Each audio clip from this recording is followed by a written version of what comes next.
Hello, everyone, and welcome to tonight's episode of Critical Role, where a bunch of us nerdy-ass voice actors sit around and play Dungeons and Dragons. Some of us are mentally lagging a little, but that's okay. It's been a long time. But welcome, guys. Before we jump into tonight's session, we're gonna go ahead and do some quick announcements. First and foremost, thank you to our returning sponsor and partner at the start of this campaign, and for this foreseeable amorphous future of which they wish to come along with us on this journey, D&D Beyond. They've been awesome, and I actually just learned today of a really helpful functionality that I probably should know about, where you can create your own campaign in there and then send out a link to all of your players, and their characters get added to your campaign. So now I have access to all of your character sheets at all times, which was alleviates me having to text all you all, what's your maximum hit points now, and all that shit. Did you just have them? What, or do we need to send you our character? Well, no, I sent out the link earlier today, and you're one of the only ones who hasn't responded then yet. you're But in. you will later. That's okay. I didn't say it. That's okay. I was recording. That's okay. So were we. I didn't look at my phone. What a dick. It's all good. But yes, anyway. All of you guys were texting in your sessions. Yeah, This that's is true. right. Yeah, that's correct. Yeah. We're that good. Oh, yes. So, Sam, do you have a few Yes. words you wanted to say about our I do. sponsor? Here, give this to Matt. He'll need it. Oh, no. Our partner this week is once again D&D Beyond. That's dndbeyond.com. And the big news is that D&D's newest book, Mordenkainen's Tome of Foes, is available for pre-order now on the site. If you pre-order, you'll get exclusive character portrait frames, sheet backdrops, and themed colors that you can use with upcoming character sheet updates. I don't know what that means, but it sounds awesome. Yeah, And the $10 off code, BEGINNINGS, can be applied to this order. To your pre-order. To celebrate, I'm going to personally be giving away one copy of this book to either Travis, Liam, or Marisha. But they have to compete for it. Here's the rules. I'm going to give you a race, class, and character description, just like that you can do on D&D Beyond, and all you guys have to do is come up with the name of that character. Laura, Taliesin, and Matt will be the judges. Oh, so these, okay. Best so out now of we 3 choose. wins. All right? So Now you we just have to choose. come up with a name for this character. Ready?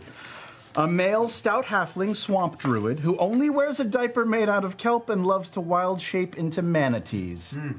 Liam, what is the name of that character? Twill Pillikins. Okay. Marisha, what is the name of that character? Squall's Squatlock. And Travis? Merkin Dullbringer. Judges, who wins? Oh, Travis. Easy win for Merkin Travis. into a swamp druid was too It was easy. you, Liam, until he brought out the merkin. Remember, these characters can all be made on D&D Beyond. The next one is a male tabaxi bard with an electric guitar who constantly plays K-pop songs and has a runny nose. What is his name? Liam O'Brien. Bathtub Stealth Cat. Marisha Ray. Oh yeah, sorry, 3 names. Molly Squawk, the J-pop. Yeah, okay. Travis. Pubert Pimple Pop. Ooh, judges. I got bribed. Oh. Follow your heart. Travis again. I'm purchasable. All right, one more. We'll give this one. This is worth 2 points. A female Kenku paladin with no arms or legs. What's a kenku? It's a bird. It's a Okay, I know. Bird person. Shut up. Speaks Who in mimicry. worships the lobster-headed god Blipdulpulp Yes! and is a real god, Yeah, and it is is. dragged around by a pack of reindeer. Liam, what is the name of that character? Dagon Henry Kissinger. Madame Mannequin Badis. Ooh, that's good. Travis? Hey. Phil McCracken. Judges. Liam. Marisha. Liam gets 2 points. Travis gets 2 points. Marisha wins! Hey, golf rules, golf rules. I will personally buy you one of those books, Marisha. There you go. Hold me to it. D&D Beyond, everyone. Make your character today. Thank you, Sam. Thank you very much. That was good. That got weird. Isn't it always, though? That was Twelve close. Pelicans I'm is not going minus to count it. Yeah. That's pretty great. This is the one Sam gave me, so we'll It's so see. big. Alrighty, know so that's finishing up from that, we have Talks Machina next Tuesday at 7 p.m. Pacific here on Twitch and Project Alpha to discuss tonight's episode of Critical Role. Wow. Hosted by our fantastic Brian W. Foster. So check that out on Tuesday next week. We have a new show called Weave coming up. Marisha, do you want to explain this a little bit? We're one episode in. When was Yeah, it? they want to. Oh, that's right. That launched this week. Yeah, it happened. Not last night. Wednesday night. Wednesday night. Yeah, it happens last night. after After Wednesday Club, but it's being GM'd by Amy Dallin, and it's kind of like a interactive storytelling RPG game. But it's got all the ladies of Geek and Sundry, so check it out. That's awesome. Yeah, It's a dope jacket, by the way. Thanks, man. Yeah. Thanks. Jealous. Hey, we'll get you one. Same size. Last week's episode of Critical Role is available in podcast form, wherever you can find greatest podcasts to download. So if you have friends who are listening to the audio, they can do so now and be caught up with you until after tonight. Also, comic book issue 4 of Critical Role Vox Machina Origins is available for digital download anywhere where you can find digital comics for the most part, Comixology, the Dark Horse app, and other great places. He's so good, Minxie's in there killing thing. I know. Oh, We've got a new one creeping up on the horizon. I've read the whole thing. I've seen the pictures. I haven't seen you're supposed to look at the art today. Damn it. I can't wait. Okay, so anyway, enough of that. Let's see. And of course, our fantastic 826 LA and the 826 group that does fantastic after-school programs for kids to get in creative writing. Check it out if you haven't already, and if you can't, give to help out with this charity. You can donate your time as well to help teach some of these kids and help expand their imaginations. So check it out. They're awesome people, and we continue to support and push them forward. Any new appearances you want to announce, or just keep rinse and repeat the ones? If you want to know what conventions we're going to be at in the near future, watch last week's episode. Yeah. Otherwise, it just gets monotonous for us. Anyway, any other announcements that I missed? Apparently my breath stinks, so if anyone has any gum, I'll take it. I don't have any, Is that but internet? I wish. Send your gum to Geek and Sundry. Don't send your gum. Don't send your gum. Send your gum. I have something the Shadow of War expansion pack. Whoa. The Blade of Galadriel came out, and you Yeah. can play and be me. So get it. Just and you, Laura play. Bailey? Laura Bailey. Yeah, basically it's just Alone. me running around Mordor. Some dope things. Yeah. Got ring power and shit. Yeah. Yeah, pretty so rad. check it out. Check it out. Ring of Power? Shut up. What? No. What? What's going on? And on that note, let's go ahead and dive into tonight's episode of Critical Role.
Welcome back. So, He just tunes it out now. Like a rock. Fully. I have to, Except when he doesn't. except when I don't.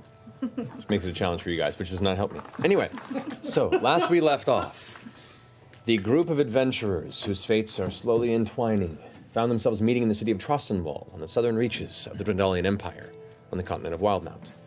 Through a mishap in a circus passing through town, you began to give chase to the investigation that seemed to have caught you up in this legal issue, and you found yourself locked under house arrest and being considered possible murderers.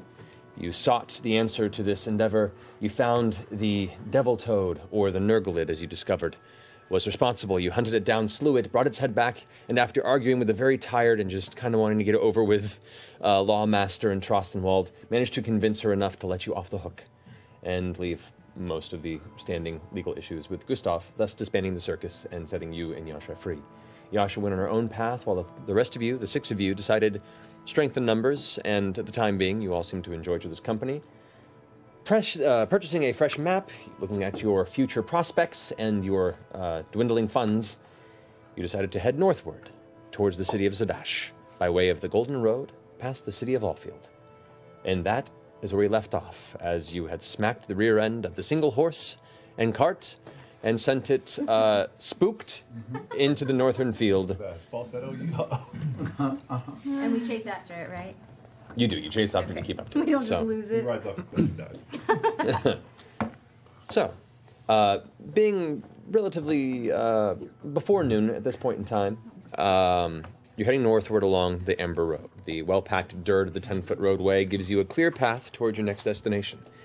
The gentle creak of the cart kind of mingles with the clomping of the horse hooves as you push forward. The midday air is warmer than you expected. The sky's common kind of gray presence is broken into smaller cloud patches and the victorious blue peeking through. You guys continue for a few hours, kind of talking amongst yourselves a bit. If there's any questions you wish to ask for each other, now's the time. Any questions? Meaning if there's anything that coming out of the city you want to talk about, otherwise I'm going to continue to push forward with your journey. So stop me at any point. Is Bo, is her face all jimmity jacked, or is it pretty normal looking at this point? Make a perception check. Not that I watched anything from last week, because I didn't. 16. 16. You can see there is some faint bruising starting to show on the left side of the face. Maybe she doesn't want to talk about that. It's a good shiner. Thanks. Did you give as good as you got? I wouldn't say I won, because I lost. But I did pretty good. What color is it right now? Is it in that like an orangish purple? It's got the green yellow Oh, sunset it's in the green happening. yellow? Yeah, Gotcha, It's just starting to gotcha. spread. Tomorrow will be Right, will kind be of a got that peach. little orangey. Yeah. It's really pretty. Thanks. Significant improvement. That trouble gonna follow you as we go on our way, or you think you're free and clear? Oh no. No, that was just a little bar fight. Nothing, just a little friendly sparring. Nothing crazy. Nice. Yeah. Does anyone want a donut from my bag? Yes, I'll have a donut. Thank you, please. You're welcome. Also like a donut, please. Okay, here you go. I don't have them in real life, just this one in real life. But in the game, you guys are having delicious donuts. How old are those donuts? Do you actually have donuts? I don't understand. Yeah, here you go. Oh, there it is. Imagination.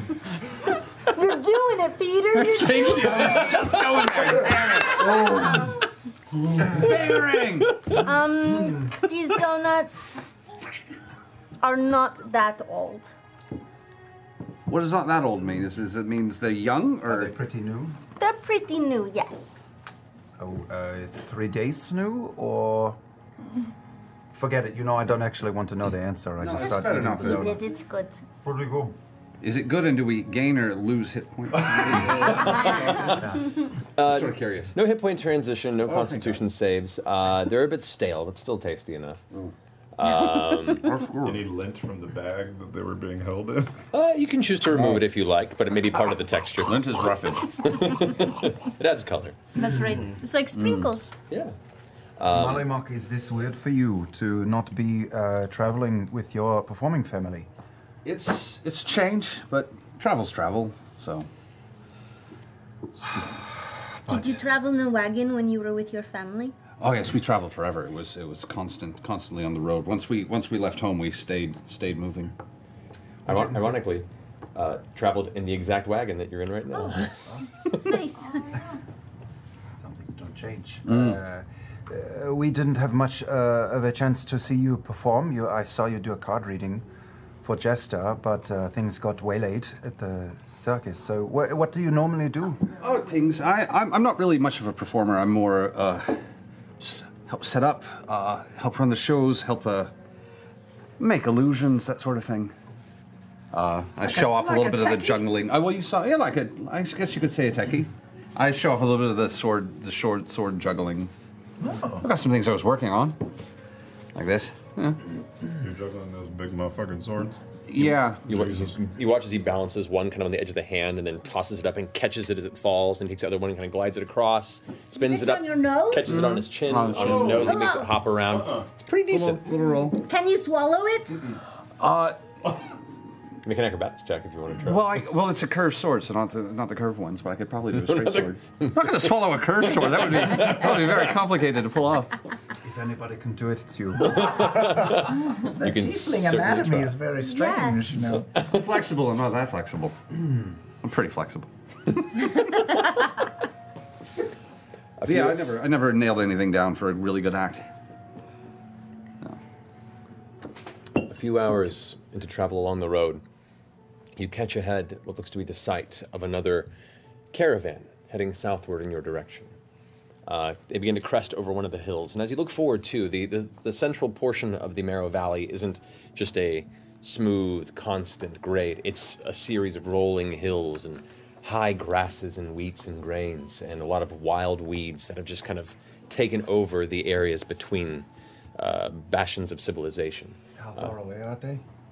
You can see up there about maybe half a mile or so as they crest over one of the hills in the distance. Yeah, I send Frumpkin ahead and sit and go blind and deaf here, so we'll get a closer look at them. Which is Frumpkin now? Is It's a sparrow. Sparrow at the Still- moment, okay. and I don't have the components to put him back to the shape he prefers, which is a cat. What are the components? Charcoal and some incense, a kind of incense you have to use. More out. I used it all. Not my incense. Money. No. Was there money involved? Money. Well, you have to pay money to get the things to do it. Right, but sorry. he's look, you know, he's been a couple of things before he can last. Anyway, off you go. Have you ever made him a turtle? He can't hear you right now, unfortunately. Have you ever made him a snake? Have you ever made him a roach? He's gone to the other place. He won't be able to respond. Have you ever made him a unicorn? Oh my god.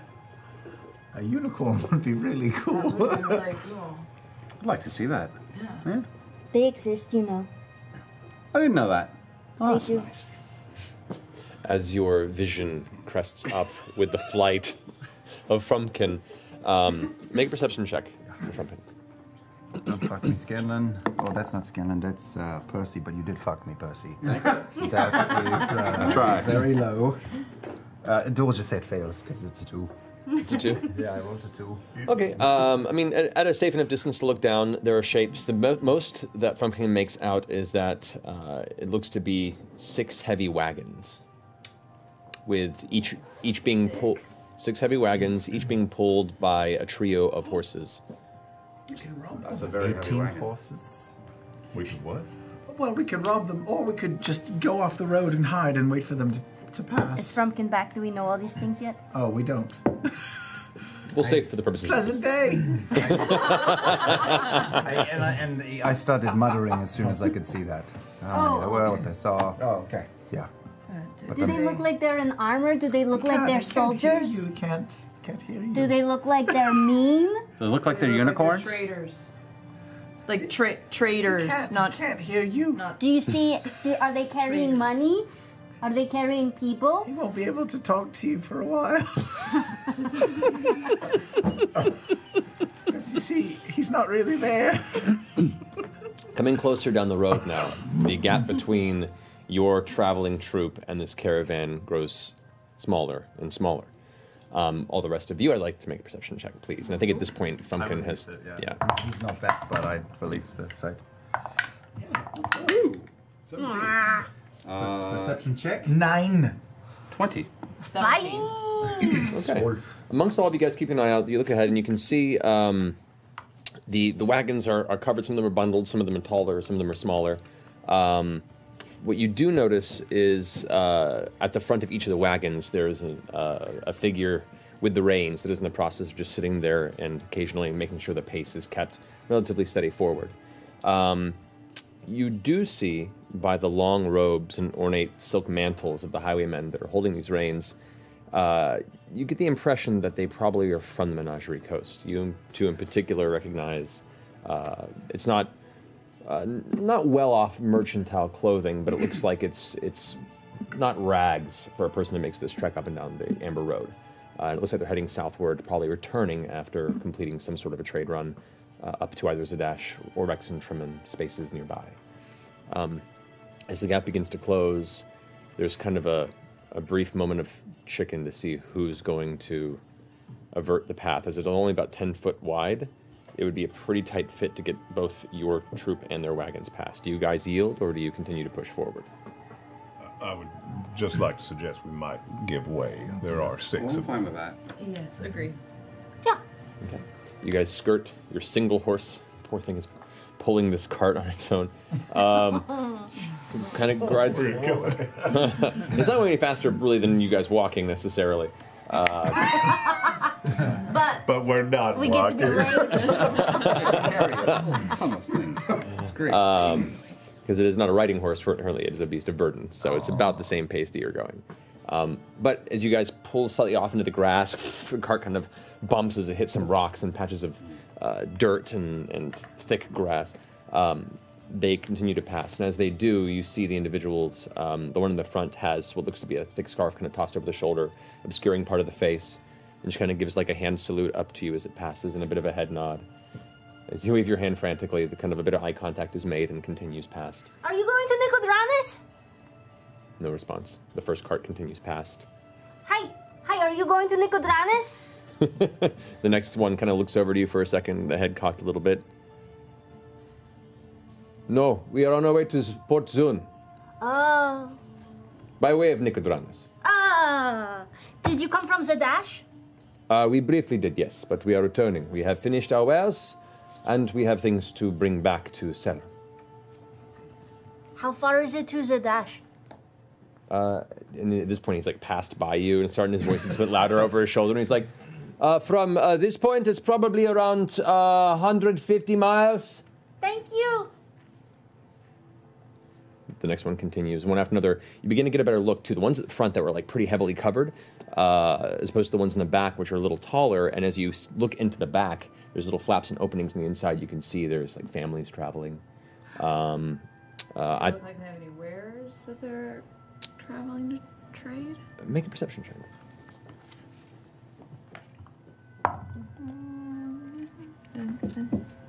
Success 16, I think. Yeah. And 19. 19. Glancing through, you can see the 3 wagons towards the back seem to be more for transport of people. It seems like either these merchants are bringing their family with them for long treks, they're not apart from each other for so long, or their family is just a family of traders or transport. Looking past them, you can see there are a lot of supplies behind them, but you're not sure if they're wares or just their personal goods. Molly, feel like making some coin, doing a little bit of a show? The 5th cart's now passed, and you're moving on to the 6th cart. Do these people look like they're in the mood to stop? Yeah, do they look sad? Make an insight check. Do they look sad? What's insight? Probably, +5. Oh, where do you see that? Oh, there it is. Thank you. 19. 19. I mean, they don't look sad necessarily. They look like they're on the road. You know, they're just kind of looking out and keeping eyes in the vicinity and probably lost in thought. You do see a pair of children. Kind of hard to gauge their age at this distance, but they're under the age of 10, at least. And they seem to look relatively bored. I'll balance one of the swords on my head and just flash the cards and see if anybody bites. As you drop them all over the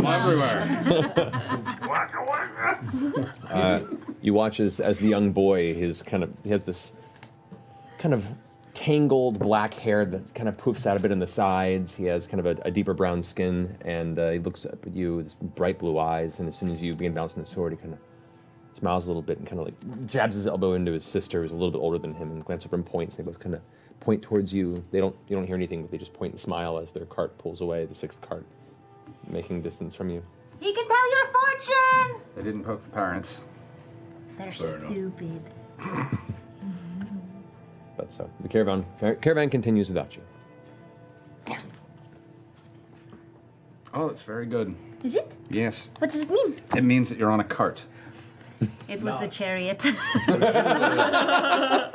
Would you normally, hijack a caravan like that? I mean, we have in the past. If we are confident we can get away with it, we could. Can you get away with something like that? There's a lot of people in that caravan, though. It seems like a risky maneuver. That's a pretty big matzo ball there. And stealing is wrong. But if you did it, could you get away with it? We could probably get away with it. Why, you want to follow them and Well, I was rob their just asking, ship? I'm just going off what you said earlier. I don't want to change your behavior just because you're with us all of a sudden. I mean, sure, let's go do it. He's just trying to get you in trouble. Oh, okay. I am not. Merely asking a question. Would you join in the standoff? The stage. What is that? Would you join the stagecoach robbery? We're pointing them down. Put 'em out. Reach for the sky. Careful, those fingers are loaded. Yeah, but I would ask, are you asking because that is something that you have no experience with, or are you wondering maybe is that something that we could join you in? Only because I have no experience in it. I was just curious what it was that you might have done, previously. Did you hijack a cart? No, we were more small-time thieves. We wouldn't typically hijack moving caravans. Usually we'd wait till they park somewhere and then just go sneak on and steal something out of the back. It's mostly whatever we can walk away with. The things with moving carts of that big, families and natures, they tend to prep. You don't know what kind of people or weapons they have with them. Always go for a sure thing. You know how we're pretty sure that everyone on this road is going to kill us? Yeah, everyone else thinks that too. Fair enough. But if you need me to teach you how to steal, you can tag along sometime. Well, I might take you up on that, yeah. All right. Interesting. Continuing on your path, I want to ask which two of you are taking point in keeping an eye on the road and the landscape around you as you progress. Yeah, I'll take watch. Oh, sorry. Okay, Bo, and who else? So generous of you. You want to do it? I was going to say, how's it? I'll take a round. Okay. I'm used to keeping an eye out on the road. Okay. So the two of you are taking point up until you guys decide to change it when it comes to travel along the road. So Just general perception. yes, I would like you both currently about an hour's journey past that intersection with the other caravan to make a perception check. Ooh, I bet someone's gonna try to hijack our shit on the road, just like we were talking about that. Too bad. 18. Yeah, smash. 18 and 8. Actually, both of you don't really notice anything. Oh, we take that back. Take it back. Both of you keeping an eye out. The hills continue to roll. You see patches of trees and small wooded areas. The grass field is tall, but it's beautiful. And the light breeze that blows through, you can see the waves of wind as they come across, and you can hear the faint kind of sound of it moving the fields across. Is there a tree that looks climbable that I could get like a vantage point? There is. It's maybe about 600 feet off the road, but you could try and head over there if you want to. Plus, we've been traveling for what, about an hour and a half, 2 hours I'd now? say total right now you've been probably on the road for about 4 hours. Oh. We should probably rest the horse for just a bit.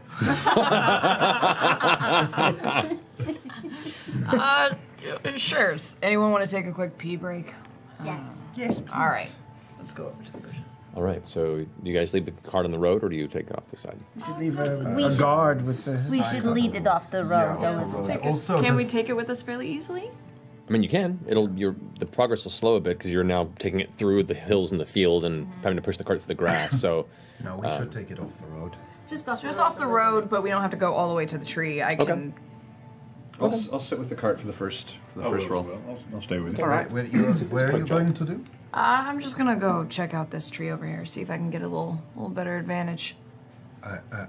Okay, I have a bird that can go probably higher than the tree, if you want. Yeah, I kind of forgot about that. Would you like me to do that? Maybe she likes climbing sure. trees. Or you could. I don't want to rob you of the joy of climbing a good tree. I mean, Or falling out of it, which we would really enjoy. That would be actually extremely both are very entertaining. pleasant, but I do not necessarily need that to feel fulfilled. So. Okay, well, I will sit in the field then and give him a little chook under the chin. And, oh, wait, before I go away, am I looking for anything specific? Just people coming. People coming. All right. So, as the rest of you take a moment to step off to the side of the road, pull out some of your travel supplies to feed the horse, give it a rest. Take some flowers. Take some flowers, which you can find. They're wildflowers. They're bright white and kind of scattered and simple, but they're beautiful in their own right. You all take a bit to relieve yourselves off a little ways off the road. You make your way towards that the nearest tree, and it's a cluster of about 5 or 6 that are kind of nearby this pocket where it seems like some seeds long ago got dropped by a bird, probably over the sky, and then proceeded to grow and sprout. The tree is the lowest branch is about 10 feet up, so you're going to probably have to take a quick leap and try and climb some. I wanted to wait for Caleb. Oh, that's first. right. You're waiting. Never mind. Yeah. So never mind. You see that tree and you go, I'll get to that later. It's a damn good tree. You sit down and know focus what? in the middle of the field. I do miss climbing trees. Do you want me to lift you up to the branch? Your eyes cloud over. They do, and as the bird is flying, just for a second I say, you know, ordinarily, I can't hear you, but he's a cat almost all the time, so this is a rarity, and you will be able to climb many trees many other times, but we should take advantage of him. Well, okay. Oh, look at None that. of us were nearby when he was saying all No, of that. you guys were quite a ways off. No one was in earshot. Shit in the bushes. Yeah. A ladybug lands in his nose and kind of goes into his nostril, but he can't feel it. Feel it? I can feel stuff. Maybe not this, you're We too worked focused. out that he could... I know. Okay, great, Well, great. wait, There's but- bugs in my nose, there's It fish tickles in my a ass. little bit. It tickles a Whatever. bit. Shove it all in, everybody. To be fair, your face itches in general just by the sheer amount of filth that's on there, so it's hard to really differentiate between the... I'm in the middle of the field, you hear, "Woo, look at that." What do I see? Make a perception check for your birdie. That's a 9. Okay, glancing over and doing a nice wide pass around as everyone begins to gather your things and head back towards the cart. The road's pretty open. At this point, the previous caravan isn't visible from that height. The hills kind of close that distance. You don't see anything coming your way, so it seems pretty open and safe. Okay. I keep flying though for a little bit longer. Okay. I lift Bo up to the branch just because. Okay. Kind of feels like childhood, you know. It's kind of. Do you want up here? Yeah, I'll jump. All right, I lift her up. Okay. So we sit up in the branch. Okay. Cool. It's a nice view. It's impossible to believe him. Is there anything carved in the branches and in the tree trunks? Make an investigation check. The tree eats you. Shh! Don't spoil it. 18. 18. No carvings of names or letters, but you do see what appear to be a few knots in the tree that currently have been carved out and probably made a home to a number of woodland creatures. I've never climbed a tree before. Really? Yeah. Wow. This is really pretty. Yeah. What do you think lives in that hole? Probably very small unicorns. Have you ever seen a unicorn? Yes, I've seen many. Okay. The little ones can be as small as hamsters. Pocket unicorns? Yeah. Yeah. Where do you find such things? All over. You just have to know where to look. And believe. She's starting to believe. What is it like being in your head? It's pretty great. Yeah. Yeah. Eventually, you guys all gather yourselves again back at the wagon, cart it back onto the road, and head northward. Another few hours pass before the sun begins to set. As the sky grows darker and darker, the clouds from the northeast begin to filter in with a colder wind. And you get the sense that the warm day that you had is probably coming to a close, and who knows how long the current cold weather will keep. But the light begins to fade darker and darker until eventually you get the sense that you have about 30 minutes before this field goes pitch black. How cold is it out? You can see your breath. It's That's pretty cold. cold. That's cold. It's not like super thick, but you can see and you can see a little bit of the breath before you. Should we pull off on the side of the road and get a campfire going? I'd say let's get a bit off the road if possible. Does there look like any trees, any base of mountains, any place that would be like good kind of sheltered campsite? There's no mountains anywhere in the vicinity. You're kind of in the center of the rolling hills. There are a cluster of trees you guys can go to. It's about maybe 300 feet or so off the road. It's 3 trees. It's not and it's not a lot of cover, but unfortunately you're kind of in the middle of a valley. Will do. Sure. Can we get the 6 of horse us. over to them? Yep. Okay. Yep. It takes a little bit, and that you spend probably about 45 minutes in pitch dark, kind of keeping an eye in that direction, before eventually you come upon the tree. You can just faintly see the outline of the tree against the faint bit of light that's making it through the cloud cover. You guys kind of stop right there, get the horse a little bit of water and feed, and the site's yours. Set up tent, start a fire. This is why we should have taken one of the circus tents. They take an awful lot of time to put up. You do know this. There's Yeah, like but there's think a about how process. cool it would be. To Oh, camp in it would one. be amazingly. I've done it. It's great. But Oh, right. this is nice too. Shall we collect some, wood and start a fire? All right. Sounds good. Who's starting the fire? Who's starting the fire? Anybody want to come with me to find some kindling? I have an adventurer's kit. Doesn't that have like Got a some tinder boxes there? tinder do in that. it? Okay. Shall we? Sure. All right. Go look for some deadish branches. I'm a Set up the little. fence. You be my eyes. Oh, Super shit. dark. Oh, Maybe you do should. you want to wait? Sure. I'll, go, you know Mom? what? I'll just start clearing the pit, clearing a bit of a pit. We'll say I'll start digging a little No, pit. hold on. I pull that rag out and I one little of the dancing lights and I make that hooded lantern again. Okay. So that Easy you enough. can see. All right. With that light, easy enough to find some small kindling. Not a whole lot in the vicinity, thanks to mainly being just an open field. But you find a few pieces of fallen tree and some general like dead plant life in the vicinity that can get something going. We can chop it up. Dead grass. Yeah. So eventually you get a fire going. There's a little beacon of light here in the darkness. You can see the orangish kind of flickering against the interior of the 3 trees as you guys are situated there. And you figure you've made it a little under halfway to Alfield, which is the small city on the way to Zidash. It'll take you another little over a day's travel, or if you push ahead, you could probably make it in a day, but you can run the risk of getting a little tired. Up to you. Okay. But for resting this evening, do you guys, who wants to take watch? Nobody. We're all going to sleep. While they decide that, I'm going to pull out my silver thread and I'm going to start winding a circle around, like a 20-foot circle around Okay. the fire. Oh, nice. I get my little bouquet of wildflowers and I give it to Not. Oh, that's very nice of you. Well, you said all girls like flowers, so I We figured do. you did. That's very nice of you. Thank you. What did I do to deserve this? I don't know, you were my friend.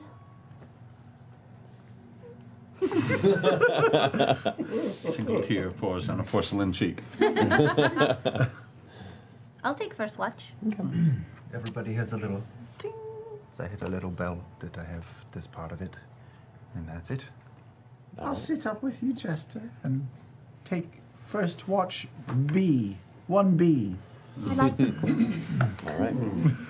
We'll say for the purposes of expediency on this, I'll take 3 perception rolls from 3 different people that are keeping watch throughout the evening. So, with the setup of your spell, you go to rest. Jester, you first.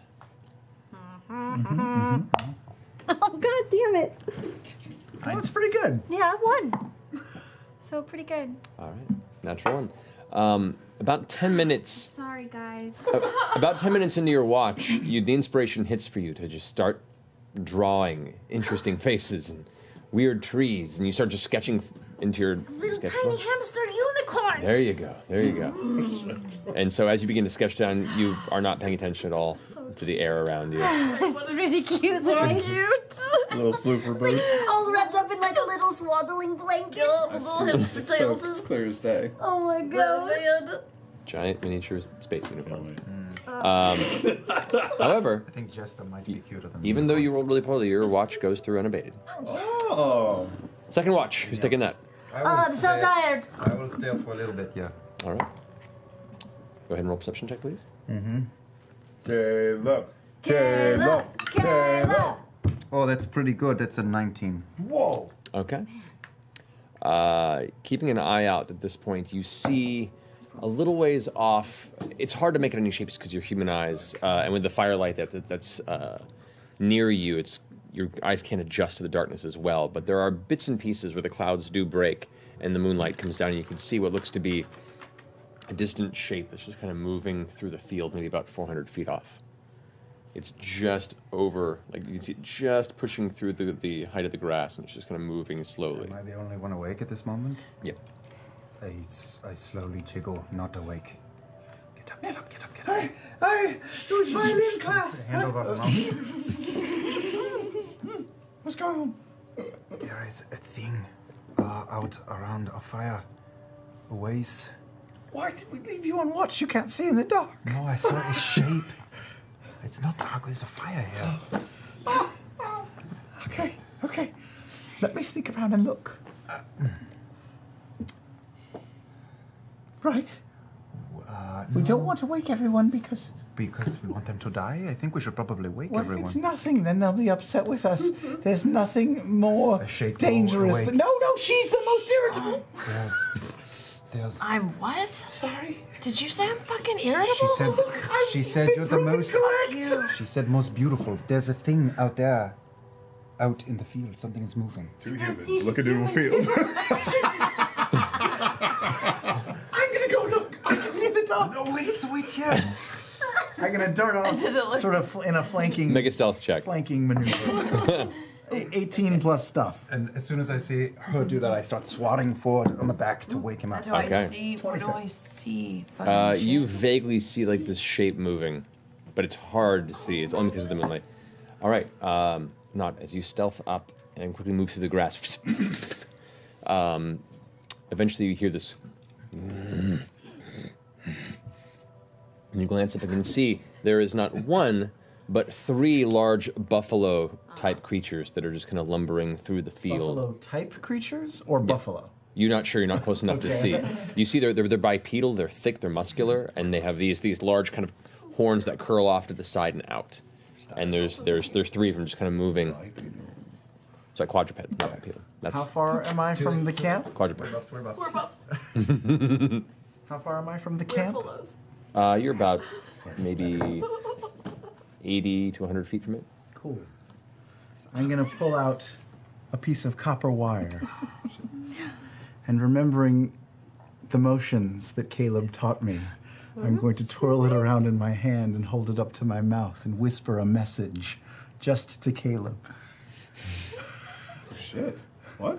Okay. And I'm going to say, it's 3 buffalo or buffalo-type objects, creatures. What do you want me to do? I'm so proud. I don't know that spell, so I cannot talk back. Yes, you can. What? Who said that? If you can hear me, I don't think you can. Come back, get with the group. All right. Can you hear? Is that how message works? Yes, I can hear you. So you can, the whispers continue back and forth. All right. It's just one. It's one back and forth. I can talk to him. He can reply once. That's For it. 1 round. For 1 round, 6 seconds. Yep, done. Yeah. Sick. That's good. Cool.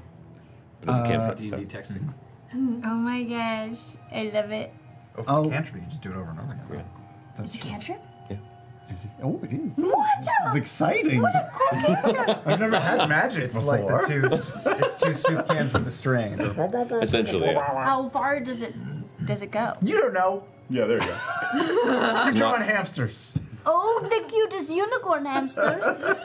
So, Nod, what are you doing? He said to come back, so I'm coming back. I'm gonna come back, and on the way back, just sort of see if they're eating, sleeping. What are they doing? They're just moving. And as you head back to the camp, you can see they just pass and continue heading kind of in a southwestern direction in the field, not making notice of your fire or the encampment. They could be good for meat. We could go kill them and eat them for meat. Is she back? Yes, Nod. Right, scoop. Look at you cast the spell. You spoke to me. You said to do the hand movements and the whispery thing, and I did it, and it worked. It's as simple as that, isn't it? Yes. Oh, I'm so proud of you. We need to calm down and go back to bed. Oh, but we could have eaten those buffalo-type creatures. What the fuck did you wake us up for, anyway? Got you. As a joke? No. I thought we were all going to die, but it was just, what was it? 3 large beasts of burden. Wait, we could use them to pull the cart. You saw? Yeah. I mean, where are they? They went that way, in the dark. You're sure they were just like cows or like donkeys or They like could buffalo probably type be- things? I don't know. I don't know what they were, but they looked big and able to pull the cart. Well, let's go look at one. You want to go cow tipping, don't you? Fuck yeah. Ain't never lived to be cow tipping, son. Oh dear. Echoes in the field. Whoa. What happened? I don't know. Back to college. Are we going to go after them, or are we going to go back to sleep? Yeah, let's go look at one. Let's go. Yeah. Well, shit, I guess we're going to look at a buffalo. Let's go. I'm still sleeping. Yes, you are. I'm still sleeping. Yeah, all right. So while Molly and Jester continue to enjoy their continued long rest, you all interrupt it to get up and head in the direction of these creatures. So I would like you all to make a stealth check, please. Ooh, that's really 12. on the right. 11. 11. This one? 11. 16. Kind of right. All right. No, this one? Is in this one? Okay. Like, So, you guys all, the four of you, kind of shoulder to shoulder, keeping low, making your way through the field, stepping ever so carefully. And there's this sound as one of you accidentally goes completely foot down onto some sort of a field frog that had been there. Oh, And as the gross croak hits, board. you watch this one of the creatures, and they all just start running away, spooked by the sound. Shit. Can we tell what they are now that we're closer and saying them? You can make a perception check if you want to. I'd like to with my dark vision. All right, disadvantage on you, unfortunately, at this distance. Welcome to human. Doesn't matter. Nope. I'm 6. They look like buffalo-like creatures. 13? They look like buffalo. Yep. You never know what they were. Well, it was worth a look. Yeah, you aren't too familiar with a lot of the indigenous animals that live or been brought to this region if they haven't been near the port towns that you grew up in. You haven't seen these type of creatures before, but Right. you vaguely know that they're in the ballpark of what a buffalo you imagine looks like. It's vaguely what I imagine a buffalo would look like. Yeah. Sorry. Well, That Still was dark. fun. Yeah. Let's go. back to sleep. Yeah. Silently. Don't step in shit. Ruffle Not's hair on the way back to camp. who's got the third watch? I'll take it. Turd watch. All right, Molly does third watch. Third watch. Perception check, please. No, no. 6. Okay. What was that? 6. As you keep an eye out, as everyone else sleeps throughout the evening, eventually you nod off and fall asleep with the rest of them. I would like to ask all of you to leave the table, please, for a moment, except for Ford. Oh! It's your turn now! What'd you get? Why didn't you roll higher perception? I literally don't know. Oh, no. That's actually the problem. Just don't, like, get a lich phylactery installed in you again. Travis, God. it's been nice playing with you. Oh, God. Oh, no. I've thoroughly enjoyed your accent. Oh, shit. So, Ford. As darkness takes your mind, dreamless like most, you await the emptiness of sleep to carry you to the day. Your sense of body fades, but your mind and the dark linger. Minutes, hours, days, time loses real sense and meaning. But you're conscious for it, and that is almost maddening in that split-second or endless stretch of experience that you're currently unable to express. And as the time passes, the air grows colder around you. The faint shimmer of shifting midnight blue, muted and distant, now showing endless depth before you, rippling. You begin to flail about, your senses returning with the dropping temperature, but there is resistance to your limbs as you push in the space around you. You're sluggish, There's force. It's not air. It's water. You suddenly feel the burning pain in your lungs as your breath fights to escape you, but you hold tight. You seize and swim in desperation, choosing any direction, but the shimmering blue is directionless. There is no up, there is no down. It's just depth. Movement. The universal shadows dance as one, right to left, with a speed that pulls you along with the current. You feel yourself being jostled as it shifts again to the left to right, around behind you. You find yourself toppling head over end, eventually coming to rest again. You spiral over and over again, the darkness swallowing you, tightening around you as this kind of dance, this shape, this endless coil, this spiral around you.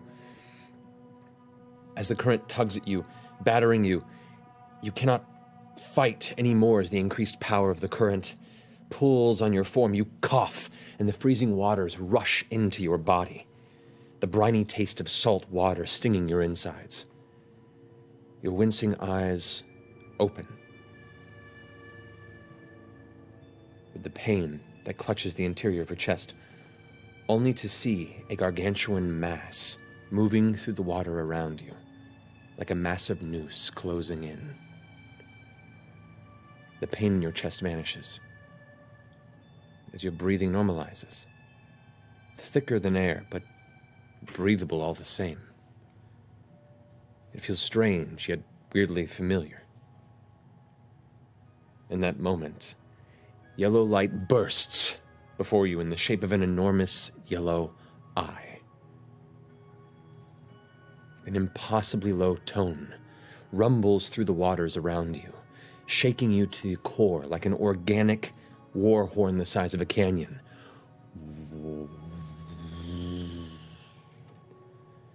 The eye narrows as the tone grows stronger. A thought enters your mind, a jumble of emotions that your brain attempts to make sense of until a word congeals into the center of your consciousness. Watching. And the eye just looks at you.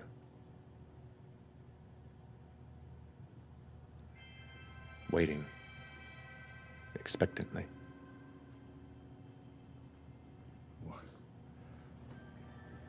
What are you? Watching. Watching me? The eye kind of opens a bit and leans closer towards you. Potential. My potential?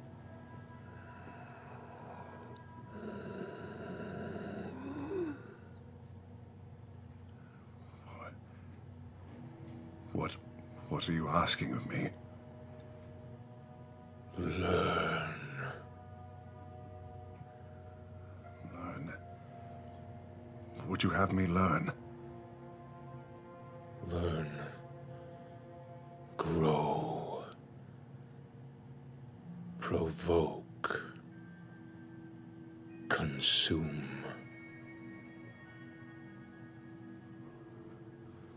Learn, grow, provoke, consume. I don't understand. Reward. A reward for this. I'm listening. Patience. The eye closes, and the light is gone. You feel the darkness and the cold completely suffuse your entire world as the panic and solitude, the true quiet of your unconsciousness begins to take hold. At that moment, you gasp for breath and your eyes open, coughing and sputtering in the morning air. If we could have everybody else come back to the table, please. Call them back in.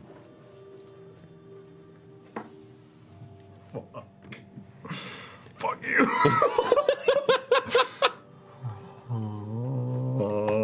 What were those words? What were those words? Watching potential. Learn, grow, provoke, consume. We'll go over the rest later. Okay. Oh, Yeah, come on in. Come on in. are we supposed to come back? Yes, you're supposed to come back in. Oh, we're supposed to come in. Yeah. You are. You are. Everybody in? All right. Sorry, I found a patch of strawberries. Everybody back? Everybody back. Okay. Are you okay? Yeah, You're fine. Everything is good. Okay, good. Just doing dandy. Yep. You would tell us if something was wrong. course. Sure. That was fast. Yeah, that was much faster You than we really fought. expected. You really fought 5 guys in an alleyway that fast? Quickest. Sometimes it Quickest. doesn't take that long, What you know does what I he mean? look like? Super What quick. are we doing? You should see So- the other guy. As the rest of you have already kind of come to consciousness in the morning air, kind of begun to situate your belongings and put out the embers of the fire that lasted throughout the night. Your morning belches getting out. Ford has kind of slept in and has been ever so still in his sleep. Suddenly, without warning, he suddenly shoots up from his sleep, his eyes wide, and as he opens his mouth, begins coughing and spitting water up. Oh. Oh no, he's injured. Ford! Heal him. Have I ever seen this happen to him before? Can you speak? Yeah, no, I'm fine. Yeah, you look it. I'm fine. You just spit a lot of water out and you were sleeping. Was it a You're fine? Yeah, no, Was it a lot of water? big guy. It was like a sizable glass filled with water. I'm gonna do something very weird. I'm going to walk over and dampen my hand on the water on his chest really quickly, and Ew! Okay. What? It's Ew, it's probably... it's briny and salty. huh? Why are you drinking salt water? You don't know that. Oh. Why are you drinking salt water? Jeez, Ford, that's a lot of drool. Yeah, Does it taste like stomach acid? Because that's gross, man. yeah, no, I think it was just Only one way to find out. reflux. Reflux. Oh, you're Yeah, just his hand? like a mama bird. Just everybody have some of what I puked up. It's I all don't, good. but I want to make an insight check. He's That's talking weird, about isn't it? acid reflux That's and just spit a weird. bunch of water out. Yeah, make an insight check. Yeah, okay. That's that's 22. Yeah, I don't think it was acid reflux. You taste like a semen. I don't know. I just don't know. Tasty. I want to shake. I want to shake your hand, but at the same time, I want to smash it. I've never been more proud of my wife. Wow. So, That's not normal. What happened, Ford? Sorry, I had a. seems like he's covering some confusion or at least trying to deflect. I had a dream. I'm sorry. A vivid one. Just kind of shook me to my core a little bit. That's all. I'll be fine. Really, it's not a common thing. Why the water, though? I don't know. You never told me where you got that sword. Just because, you know, get a little soggy, a little drippy when we were fighting the frog thing, so you know. As you glance down at your sheath on the ground, it is empty. What? There is no falchion. Yeah. That sword is, it's a pickle. It's a pickled sword. Are there benefits to pickling your weapons? It's a mystery. Oh, right. He's not wrong though. It actually is a pickle. You can taste it. Yeah, it's very salty. Yeah. I do like pickles. That's not bad. Is our group going to be all about puns and that stuff? It's the lowest form of humor. Is it really the lowest? Well, It's level 3. Hey, there are some pun competitions that are get serious. Yeah. are you all right, Fjord? Yeah, I feel funny. Caleb, you remember me asking you about your arcane prowess? Yeah. My small experience with the arcane came to me around the same time that sword did. And how long ago was that? Not too long ago. Very recent. Right before I met up with Jester. Were you in the ocean? Yeah, I was. Did a lot of merchant sailing previously. And had one trip that didn't go so well. Suffice it to say, after it was done, I found that sword. What happened on the trip? Rough waters? Yeah. Did anyone die? Yeah, I'm not real comfortable talking about it, but... What about this sword? You said you found it on the ocean. You found it in the boat you're on? You were on an island? What do you mean? I found it on the shore. When I got back to land, it was just there, and I'm not super familiar with a ton of weaponry. So the sword, I know, had some training in it, but this seemed like a unique sword. I felt like it almost called to me. I know how that sounds, but when I picked it up, it seemed like everything changed. And ever since, I've been able to do more things, been able to reach out with some of the stuff I've seen you do. And that's why I'm trying to make it up to the academy. I'm trying to figure out what it is that I have. DM, when I cast Detect Magic in the first game in the tavern, did that sword light up? No.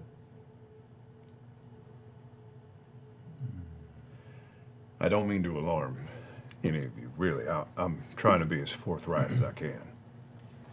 Where is the sword right now? Can I make it appear? Well, you look down and it's not in the sheath. You glance around, it's nowhere near you.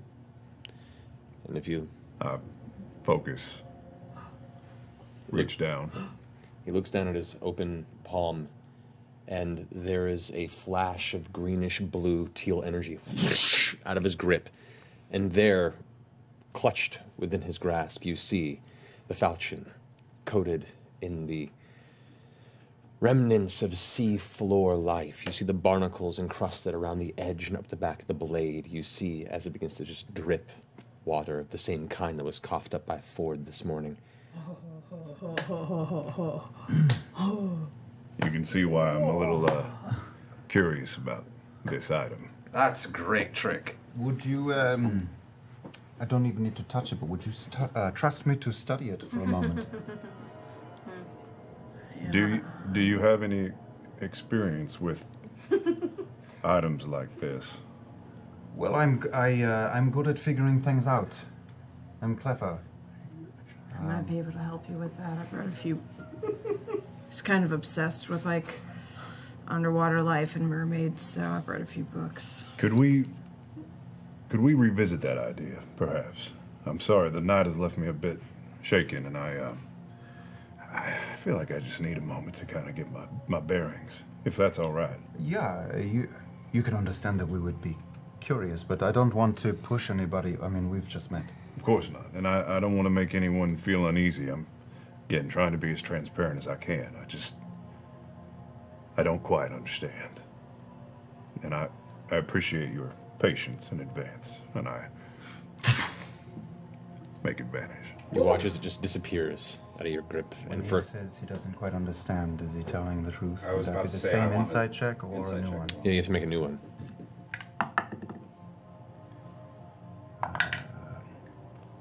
11. 23. 23. I have been. This whole story. I've just been watching. As far as you can tell, as forthright and honest as you've heard him be. That's so disappointing. All right. Ford, do you think you're slowly turning into water?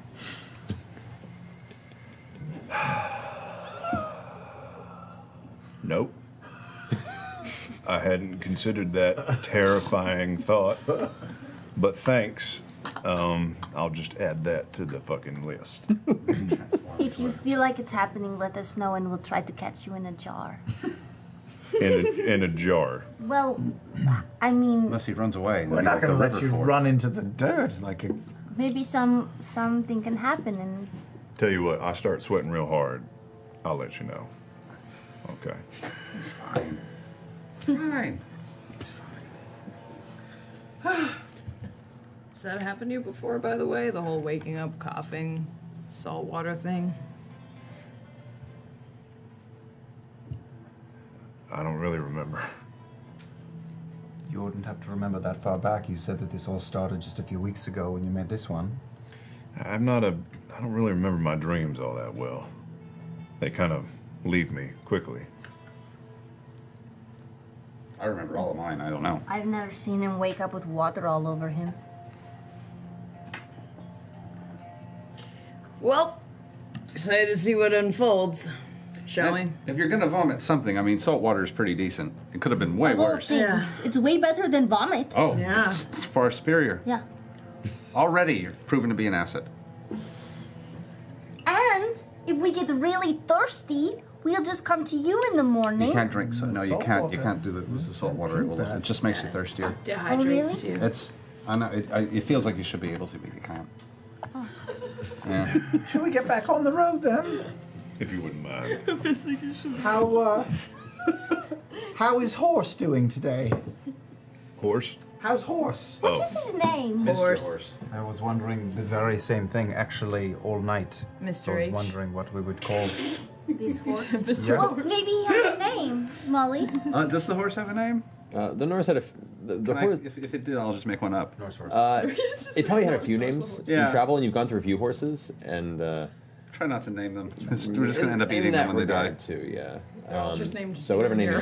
His name was Winter's Crest. Winter's So Crest. if he lived that long, that was when we were gonna butcher him and eat him. Oh. Oh.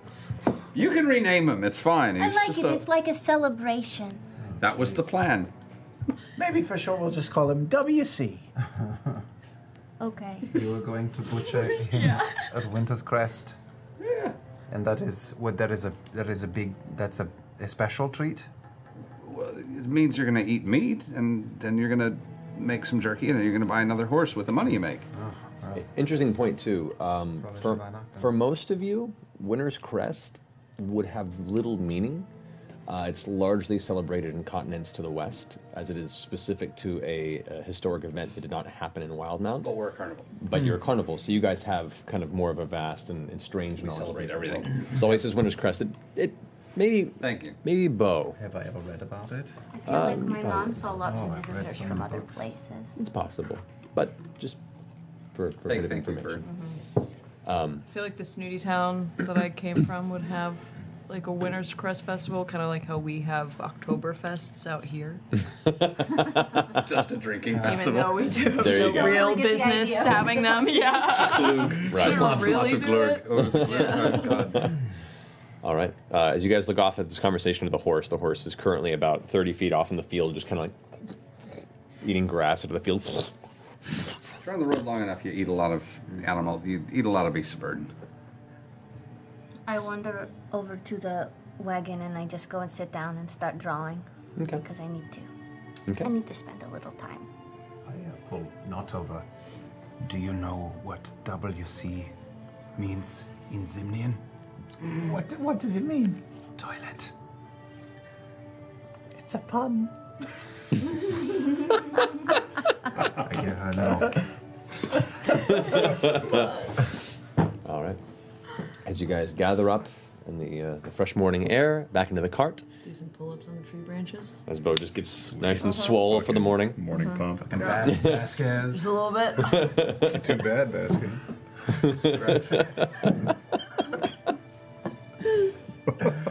Vasquez is a pretty good print. Fuck yeah. Actually, like Hell yeah. I think we were talking like Vasquez and Starbuck from the new Battlestar, both like good character prints for Bo. I'm like, yeah, I love that.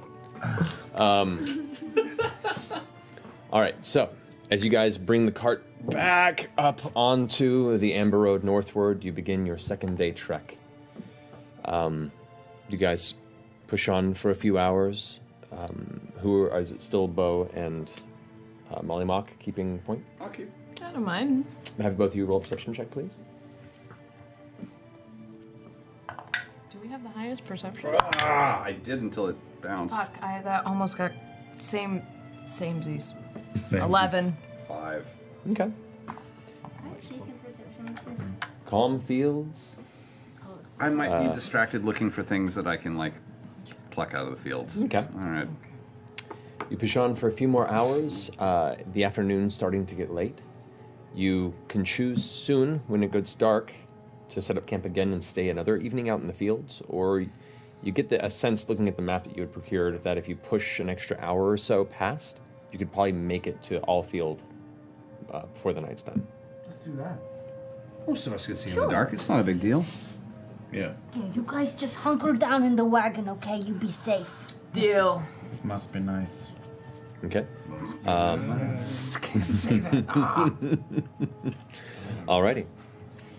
So, you guys push forward, kind of pick up the pace a bit with the horse, and those of you who are on the sides of the cart, if you wish to, you can kind of jog along the side to kind of alleviate some of the burden. Scan so well. I'm Keeping an eye out. with my shitty vision. Okay. The sun does eventually close towards the Sirios Mountains to the west, and night begins to fall. At this point, you do see just over the distance in the hill, as darkness comes, you can see the faint glow, a cluster of light, of what appears to be a village in the distant hills. And you get the sense this is probably Alfield at the perimeter of your vision. As you continue to push forward, you've now gone into past 8 hours of continuous travel. Into that 9th hour, I would like you all to roll a Constitution saving throw, please. Natural 20. Natural 20. Whoa. That's because you guys are. Oh no, you're riding in the car. I'm riding. 16. I'm just like strong. 9. 9. 9. Oh. 9. 9 as well? Ooh. Wow. So Rammstein on that side of the table. Cookie Monster. All right, so the 3 of you take 1 level of exhaustion. Aw. How do we do that in How here? does that Oh. affect us Ooh, again? that's a good point. This is a good thing to look up. So essentially, for per point of So you exhaustion, go to your HP. yeah. Oh, I was there. There you Scroll go. down. Yep.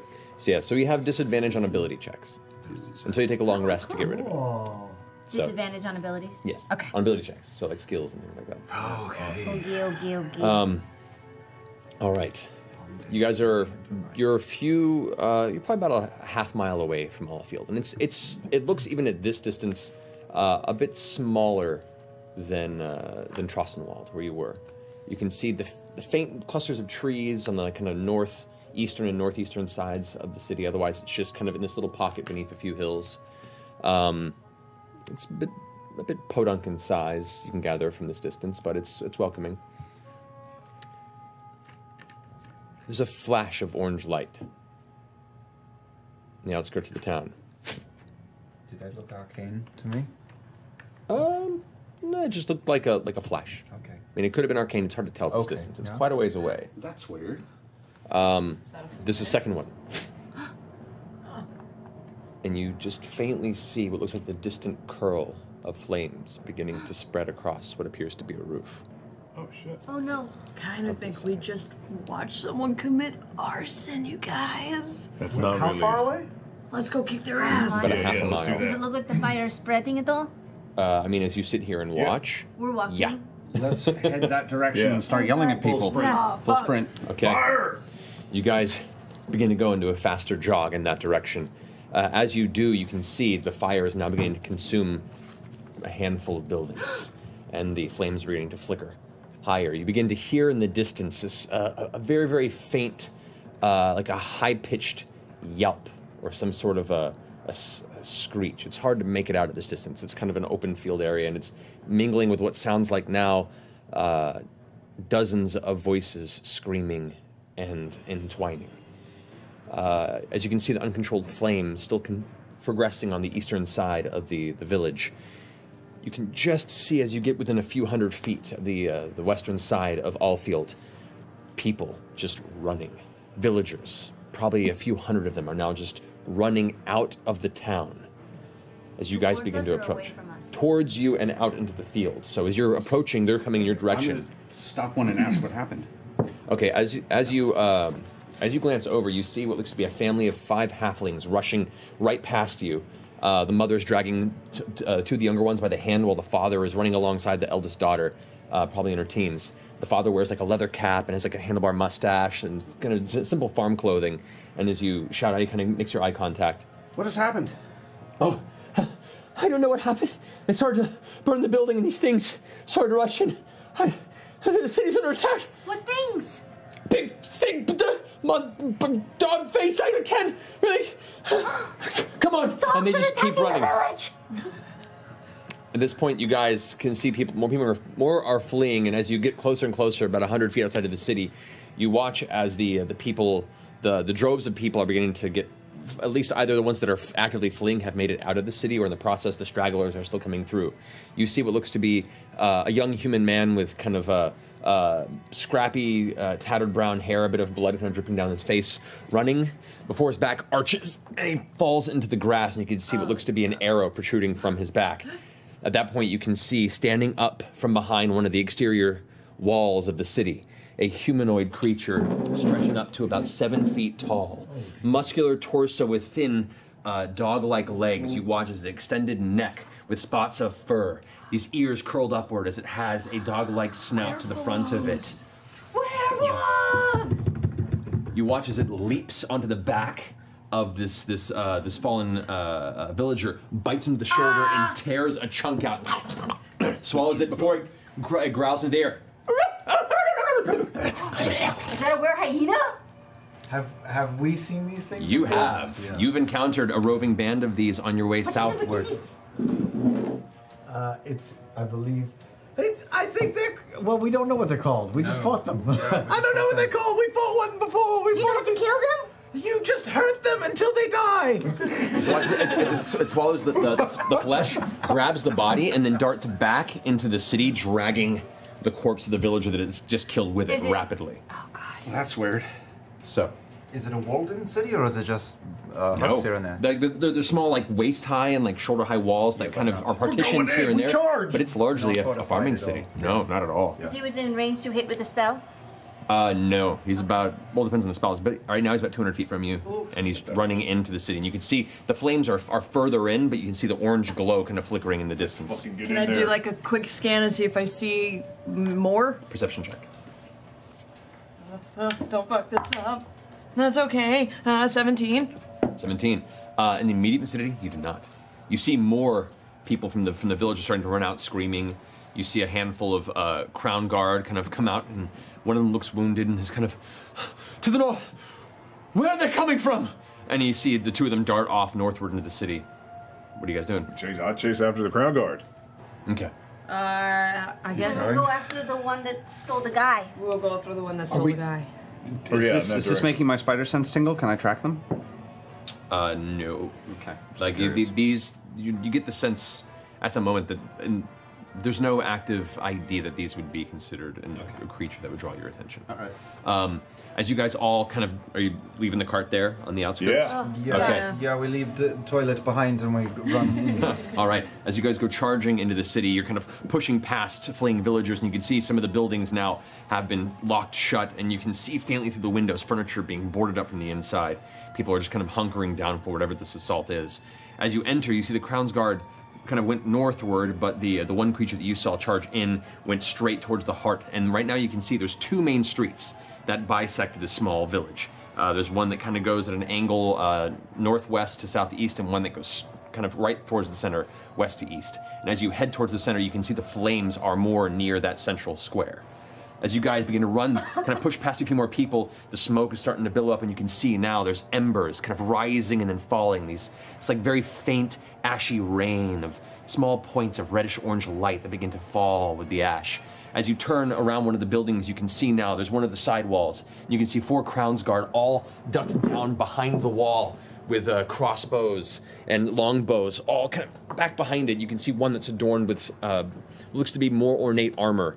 You see a person there with what looks to be elven features, but hint at a mixed lineage. They have their helmet on the ground, showing shoulder-length blonde hair that's turned red in places from a spattering of gore. Through gritted teeth, they curse in pain as the bandages are applied to what you can see as a wound right around the midsection, the thigh area. Another soldier is in the process of wrapping it. You watch as they go, "God, you fool! Bind the wound, don't stuff it!" Goes and they pull a bolt back into the crossbow and knock it at the ready. Glancing up and seeing you approach, they kind of scan past you, most of you now with kind of weapons at the ready, it seems, charging forward. You! And you suddenly have a ray of arrows, about 5 or 6, come over the wall. One of them manages to pierce the back of one of the Crown's Guard heads, and just falls and crumples to the ground, and they all get lower again. And you hear in the distance, and the individual looks back to you. Are you able-bodied? Yeah. Very. Been told. And you're armed? We are. Yeah. 30 gold and no ear. Now get in there and help. No. No, 30 For gold and each no one? ear. How many are there out there? Just go get them. They give you a look like, just go! I just don't want to get overwhelmed this all. Not Anchester. Do you guys have ways to block arrows? 2 of them lance them and fire 2 crossbow bolts over the wall and then duck back behind. You hear what sounds like heavy smashing of wood, some more barks and gibbering just kind of echoing around the way, and you can see now flames curling up to the top of the building that you're all right next to before the small wall that bisects the entryway. All right. I start one of my swords in the back of my neck. We are sitting ducks here. What do we do, Ford? It's all on the other side of a wall? Correct. Yeah. Let's go towards the wall. To give you perspective now. Push. Oh, Yeah. This will help give Hey, you side an idea note. of a layout. Where's my fucking wine? Did you leave That's it? a question, isn't it? Your water? Is it gone? No, it's just on the table. Whoa! Oh, gorgeous. Oh my gosh. Where are we? So, We're about to be blessed. you guys This is so cool. Look at that flame on the side of the roof. guys are all right I love Dungeons and Dragons. over in this area in the corner. Hey. So arrange yourself as you feel you wish to be over there on the far end of the Wow, village. what a cool map. So, if you wish to, you can place yourselves where you wish or show me where you want them to go. I would be pressed against the wall of that house. Right here. Oh, before I run over here, I'm going to, Caleb, I'll hit you on the shoulder and say, bless you. And I'm going to give you Blessing of the Trickster just in case you want to stealth because you're squishy, you know. Okay, so I have advantage on stealth? Yes. Oh, thank you. We're with Jester. All right. And the enemies are just all over that direction, right? With a little bit you've looked over to the side, you can see there's some up on the rooftops in the distance. You can see their dark figures silhouetted by flames and what looks to be other bits of light that normally fill the streets in the center of the city. Most you can see are just these up here, and you can already see a few bodies of guards and civilians that are lying on the ground, kind of carved open and not moving. You see spatters of blood, and you still hear kind of them barking and giving orders next to each other. How far So. away is that? Like, are the ones on the roof? How long of a distance? Over here? I mean, at this distance, it's hard to say. You'd say probably in this neighborhood of about 70, 80 feet from you. Okay. So, you guys, I would like, if you're trying to stay out of sight, make a stealth check, please. Those of you with a point of exhaustion, you have disadvantage. 19. Natural 19. Oh, wow. Here we go. 6. Yes. 21. 15. 16. 25. 14. So, Okay. Do you take... Yeah, well, I'm exhausted. That's okay. So as a group, for the moment, you guys haven't drawn the attention. You're still right next to where there are Crown's Guard who seem to be in the process of a firefight with whatever's in this vicinity of the city. However, you may or may not make it through, for the moment, unseen. And you're not certain how many there are, but you can hear a lot of yipping and growling right around this large 2-story building that is currently engulfed in flames. I have an idea. we need to move away from here, right, Ford? We do. We have to use the cover of the buildings. All right. I think I can do something that would make them fire many of their arrows maybe at something, but not us. Should I do that? And then as soon as they fire their arrows, we can run? Diversions are absolutely Diversion, that's what it's called. It's a diversion. All right. So I will, may I? May I move? Is that a thing? You may, yeah. Okay. I mean, you're stealth I currently. take out a bit of fleece and repeating the words and doing the hand gestures that I've been taught and tracing the image of a creature on the fleece. I will make a silent image of the guard who told us 30 gold a knoll, and I'm going to have the image of that guard slowly dash across this alleyway, like that way. So maybe Okay. amble more than dash. Yes, yeah, not dash, just sort of walk in a way that he could be easily shot. Okay. And are the Interesting point of order. You're not too certain of the gender of this individual. Oh. It's kind of fluid. Okay, great. That long-haired guard individual. There you go. As their figure leaps over the wall and begins making a run towards the center area, you watch as about 4 different arrows pass through its form before one of these gnoll creatures goes lumbering forward and slashes out to it.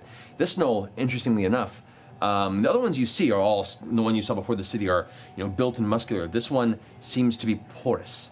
With the brief bit of view you can see, there's like clumps of fur and what looks to be exposed bone, and part of its skull is just kind of pushing out of its snout with teeth, gnashing, and as it tears into the illusion, kind of claws through, confused, and it kind of looks over in your direction.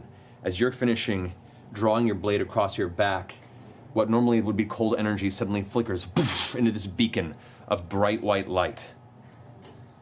Nice. Something clicks in your mind and you're like, oh, I know you. I'm preparing. How close am I to this thing? This entity would be here now. It would have just left out into that section Does there. it see us? It does. I'm now. going to use Vicious Mockery at it really quickly. All right. Can I invoke duplicity? You may. I'd I'm giving like you to- all 1 round preparation before we roll initiative. So Yeah, I was going to say, if you want to, we're in it. because of This because of is a fight. So anything you want to do now, Yeah. do it.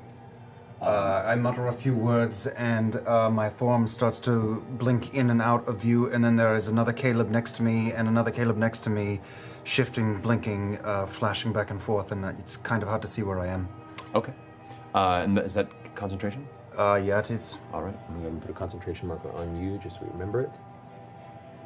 Can I also, knowing that we're probably going to be up close, danger close, I'm going to cast Armor of Agathis on myself. And you see Okay. the spectral frost start to harden around my armor in a shimmering light. That's cool. All right. So that's you.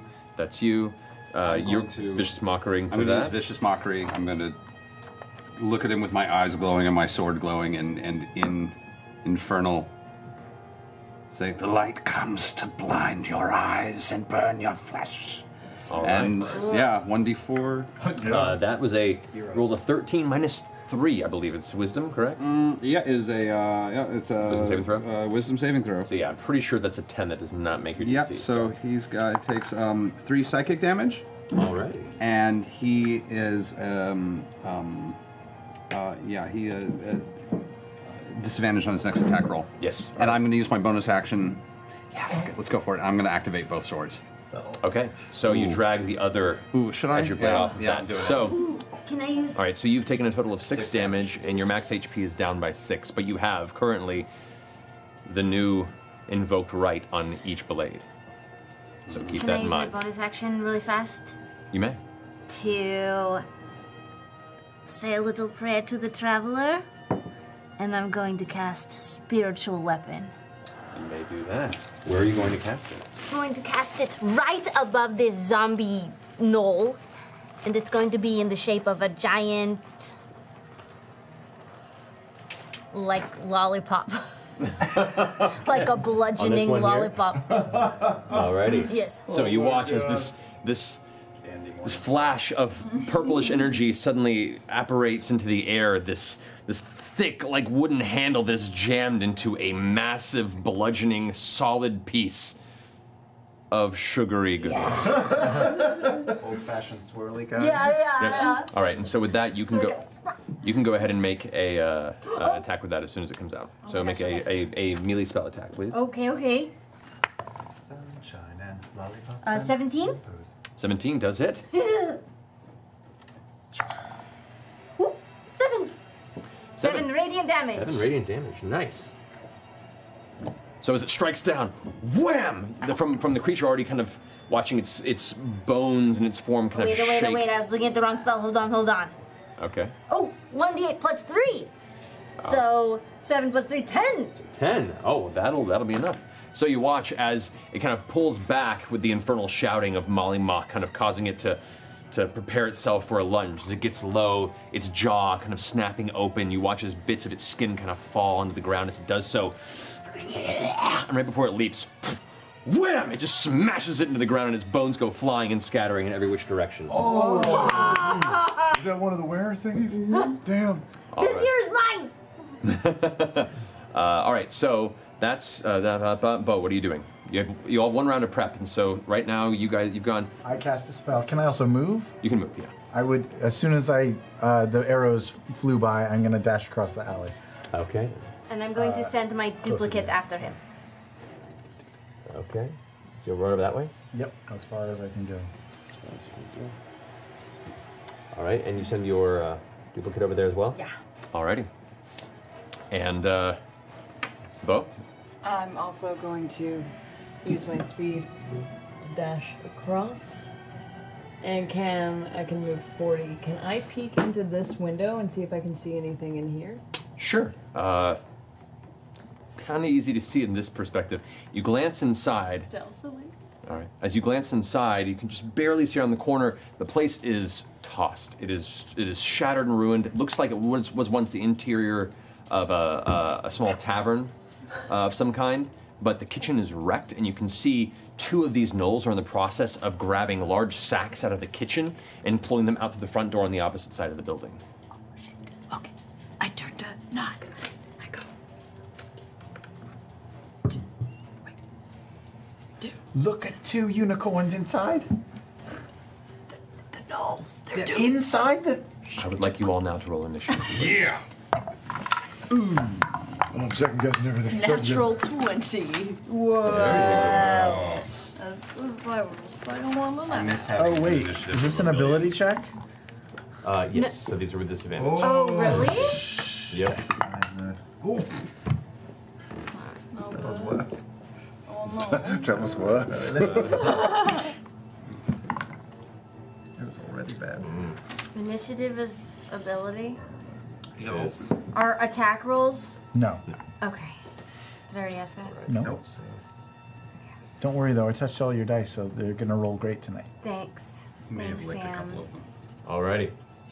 So, Can you lick this one, the other one? 25 to 20, anybody?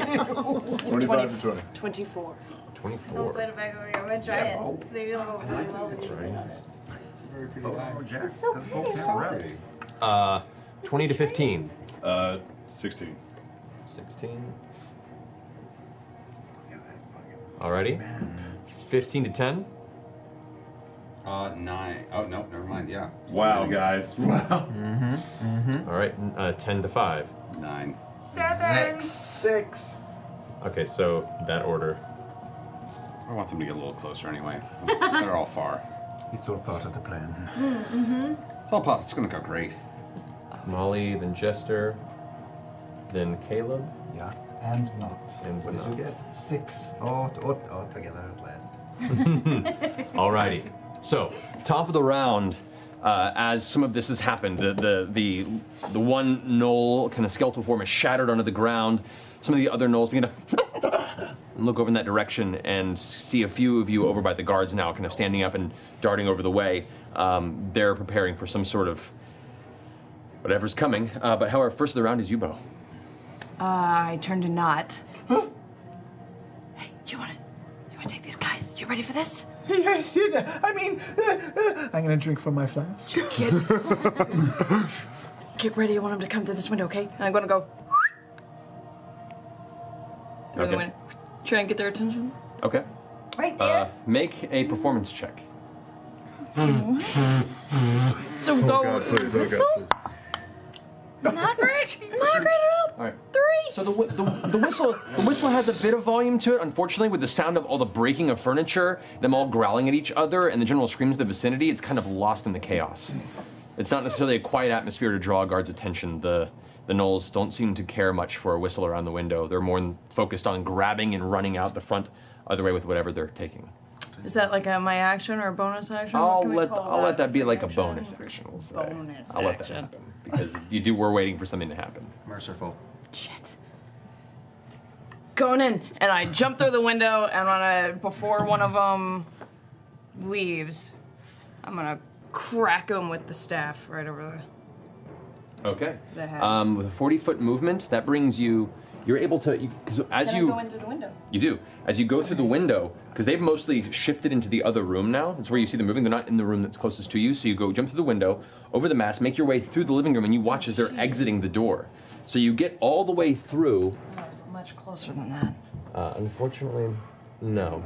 But you do manage to make all the way to this door there. Oh, they're going out like the back door. Yeah. I thought they were going out that way. Nope. Okay.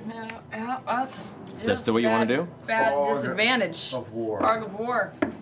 Yeah. Well, here's what you do. As you rush through to go after them, as they're fleeing out the other side, you come to the doorway, and you can see there's one gnoll right in front of you that hasn't noticed you rushing behind it. It's currently throwing what looks to be a corpse of one of the villagers onto a cart that's sitting right outside of that door. That cart, which is piled up with other corpses and bags and whatever things they were robbing from the inside of this building and have thrown onto this cart. You can now see there's 4 gnolls that are gathered around it in the process of throwing things onto it, and it looks like they're getting ready to start pushing it. Oh, no. They haven't noticed your arrival as you just darted into the doorway. What are you gonna do? Okay, I'm going to kind of double. Can I? I can't move anymore, can I? No, that was your move to get there. I am going to spend a key point and do patient defense. Well, as your action, you can just go into it without having to spend a key point. Oh, really? Because you already used your bonus action. Oh. So yeah, the key point allows you to do it as a bonus action, but you can just do it as an action anytime. Great, I'll do that. So yeah, so you just go into the dodge I'll just action. kind of hold back and wait. Right, so you're holding back in the doorway and you're ready to use like the door to help defend you if it needs to. Okay, so that ends Bo's turn. It's now their turn. Oh shit already? Oh god. Yeah, they rolled really high on the initiative. What are we calling these things? No. G-N-O-L-L. G-N-O-L-L. So, one K-N-O-L-L. visibly off to the side, there is. N-O-L-L. Yeah, that's going to be 2 of them firing their bow. Actually, no, 3 because they watched you come out. There's 3 of them. They're going to be firing their bows at Bo. Oh no! Bo and Bo? Bo. They all have disadvantage on the attack, however. But you know, she's in patient defense. She's gonna be fine. As this one fires off in the direction of your duplicitous form, as it just disappears through.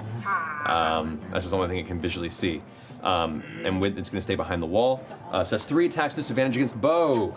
And they'll have disadvantage. They do. Yeah, you're gonna be fine. The first one is This is cool. with the long bow. That's a 15. Miss. Right, misses. So the first one, you watch as it just moves past you and slams into the door. The next one I from immediately this go, guy up here. Whoops. Yeah, it's a 12 and a 2. So the other one misses into the wall. This one over here is going to go ahead and fire at you. That's a 16 and a 14 plus 3 at 17. 17 is my armor class. So the first 2, one hits the door, the other one you duck out of the way, and the third one comes right, and it's piercing right towards your chest. It's going to deal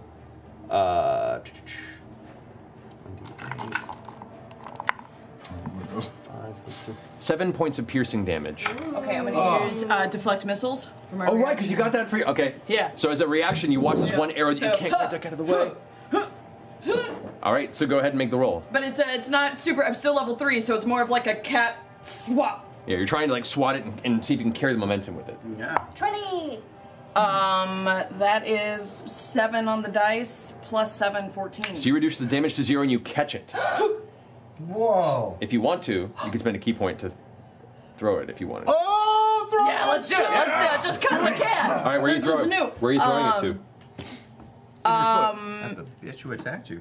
Or the guy in front of you. I'm gonna do it at the guy in front of me who's like right behind me.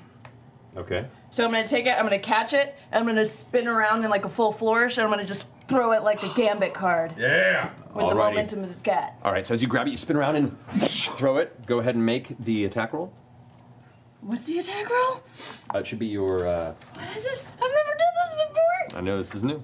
Already listening to things grabbing. I don't know how they work. Here we go. I was like staring I at may so. with that. So you just make a ranged attack with it. So. Deflect missiles. Starting at 30 level. Yeah, reduce Just dimension. roll d20, add your dexterity modifier and your proficiency modifier. So the same as any of your other attacks. Okay. Okay. It counts as a month Okay, weapon. okay. 16. 16 hits.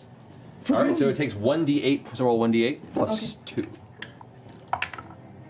4. 4 damage total. All right, I wonder if does it add your damage bonus to it or the original weapon, because it is your strength throwing it back. Pardon me, folks, while we're figuring out new abilities that they can use. You make the attack with proficient and the missile counts as a monk weapon for the attack. It is your attack, so you get to add your dex bonus to it. So 6 total. So 6. Right, yeah, 6 total. All right, so 6 points of damage.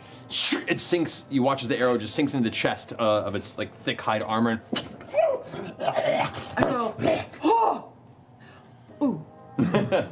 The other ones that are throwing stuff under the cart hear this commotion and kind of turn around and look at you. 3 of them continue just throwing stuff on the cart faster, while the one that's immediately in front of you spins around and stands tall. You can see it now looking down at you, a full 1.5 feet, almost 2 feet taller than you. And it's going to go ahead and it grabs a spear off the side of the wall that it had leaning in. It's going to try and thrust it at you. It still has disadvantage in the attack, though, because you're in your stance. That's 12 plus 4, that's 16. Miss. This one, as it goes and thrusts with the spear, kind of coming off of the adrenaline of the deflected missile, you go ahead and duck low, and then kick the spear up, which slams into the top of the door frame, completely misses you. He's now almost like stepping into the door frame, completely filling it as you're like backing up into your space, and the two of you are just kind of in this very, very intense, small, occupied block. I go, no, seriously, dude, did you see that? My legs are jumping around like crazy right now. These guys are going to begin pushing the cart. I feel like a Looney Tunes And cartoon. it's going to move at just jab. half their movement to there. Alrighty, so this one here is going to go ahead and move up to here, right around the side of this wall. And it's going to go ahead and take its long bow and fire at you, because you're the one they can see. It's fair, yeah. Concussion. Disadvantage, that is 15. Miss. This one actually, you see him about to fire, and you grab the front of the armor of the knoll and pull him in front of you, and it actually hits the back of his armor, splintering it, because the smell hits you. Excuse me for a second. Thank you. And as you let him go, like there's this kind of thick, oily, kind of horrible liquid that's kind of matted in the fur, and the touch of it's kind of nasty. The smell itself is very kind of acrid, of rotting flesh and just mangy fur. All right, and then that's going to end all those guys there. They're pushing there. All right, that ends the Knoll's turn. Ford, you're up. Yeah, okay.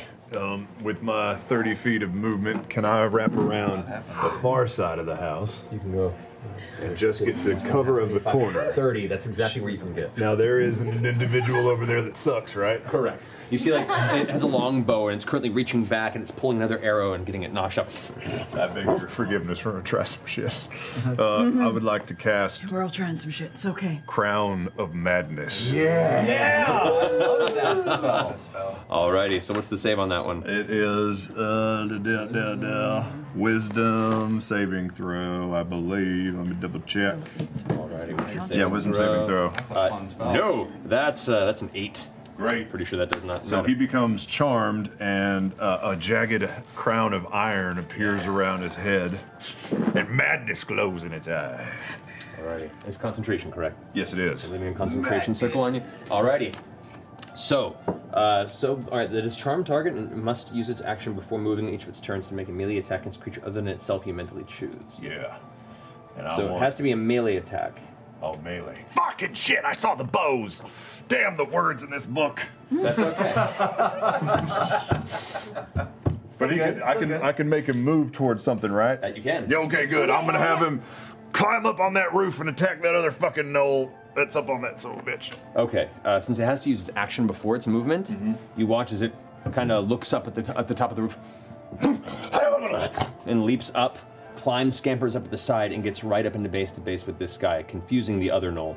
Kind of looks down at it like it's about to help him, and it doesn't seem to notice there's any sort of threat there. But it can't make an attack this round. That's fair. Can I use my bonus action to use my Mask of Many Faces to make myself look like a knoll?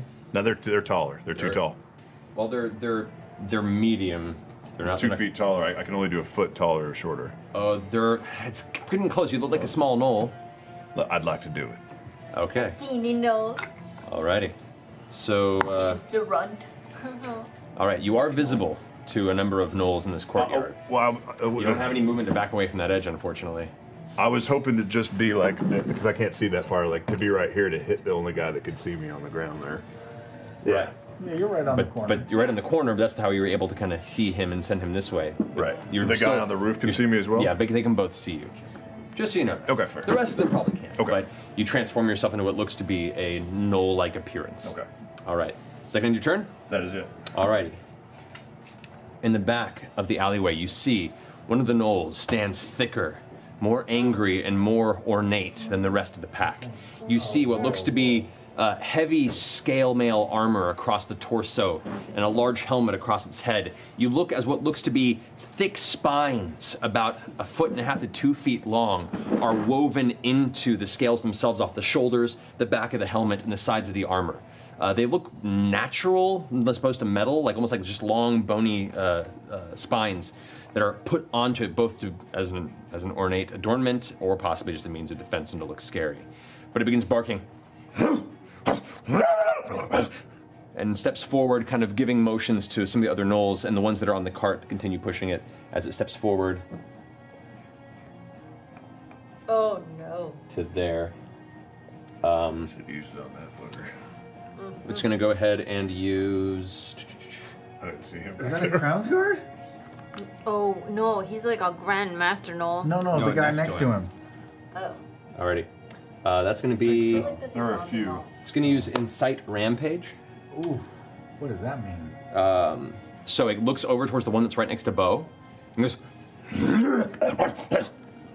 The one that's in the middle of the area with you hears that, grins, and then gets an extra attack against you. Oh. With disadvantage.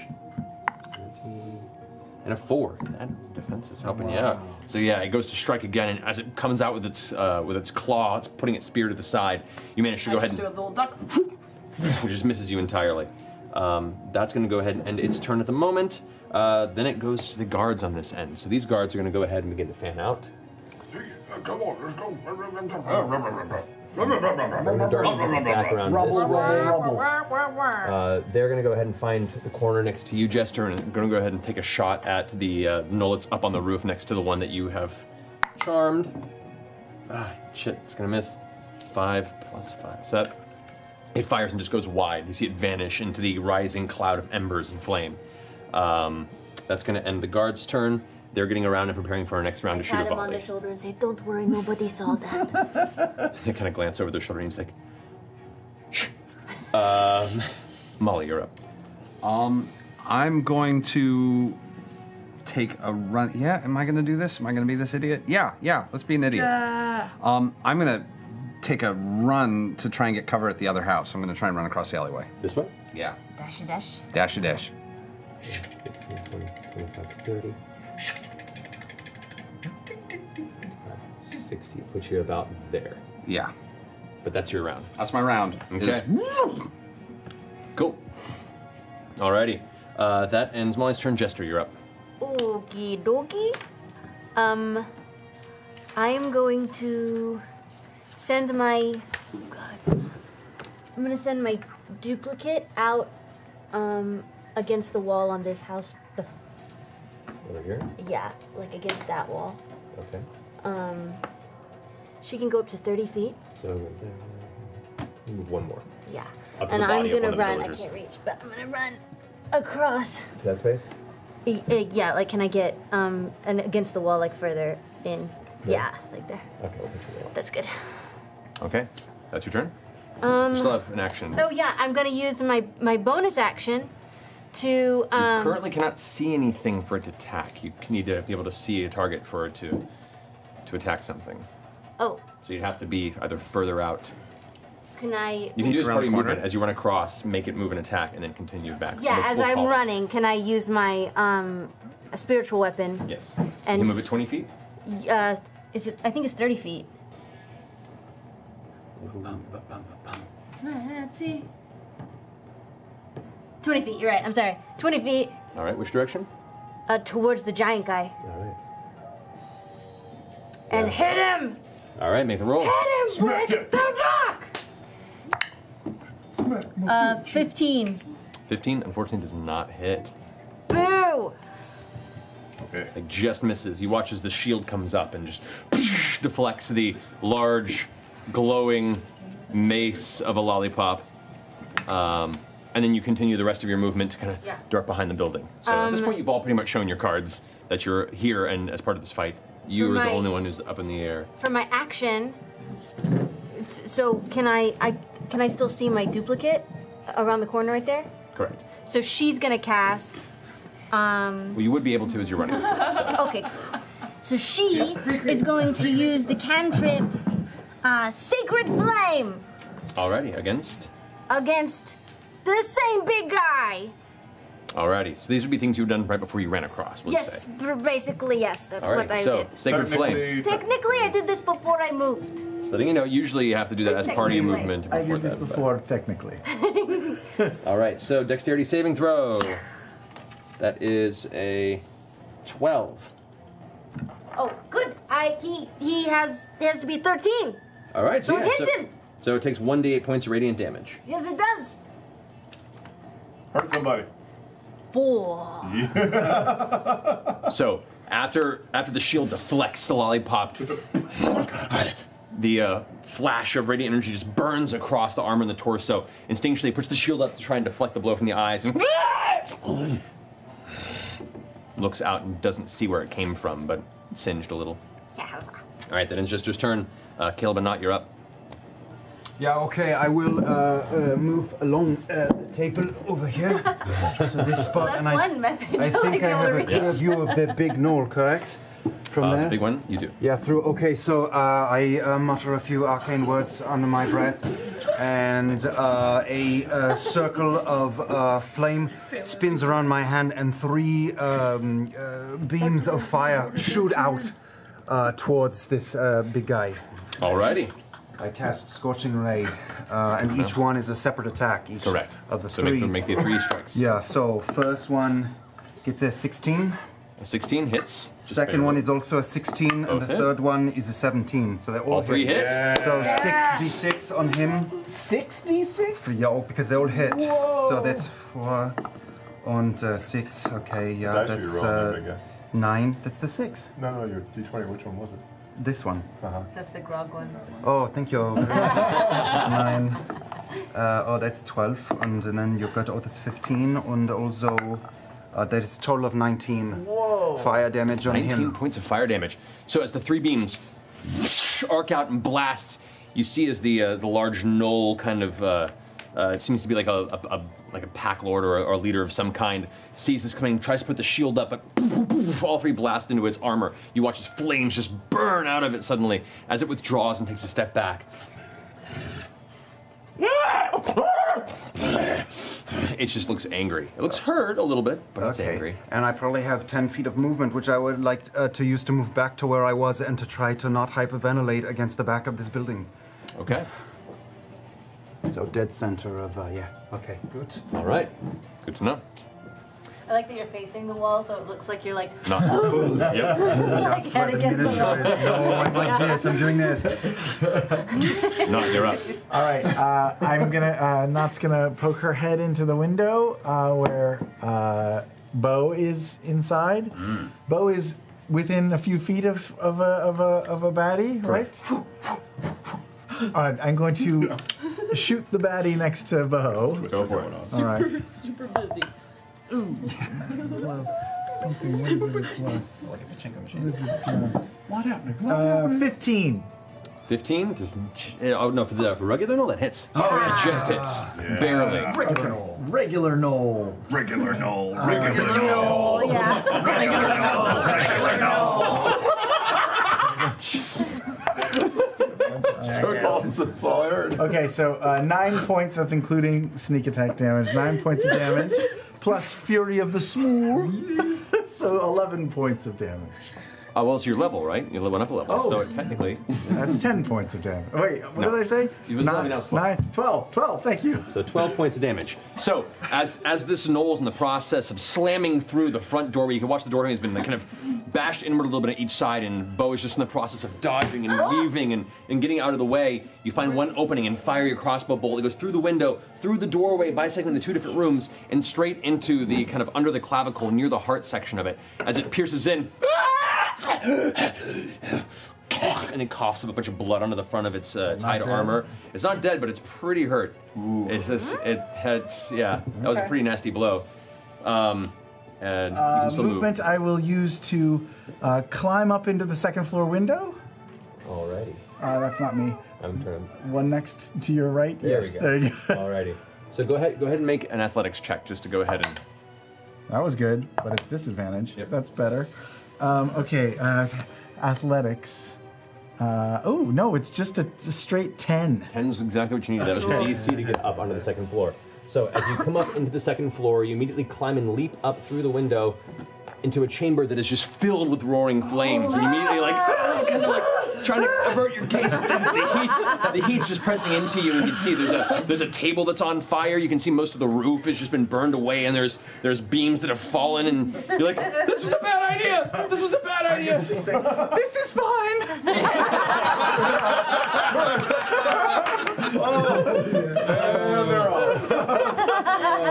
Perfect. Can I use my dash? Was that all my movement? Is that... No, that was your movement to get up there, and you could use a bonus action if you'd like to. Okay, I'll use a bonus action to get. Is towards the window less fiery? It's still burning, but you're gonna have to leap over the flames to get there. So make a. Sure. All right. I'll say make an acrobatics check to try and leap over parts of broken. Oh no!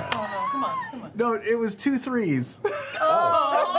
So you that's make a it. 3. You make it across. You leap onto the first beam and it breaks, and you're like, oh, that burns! Leap again. Next one.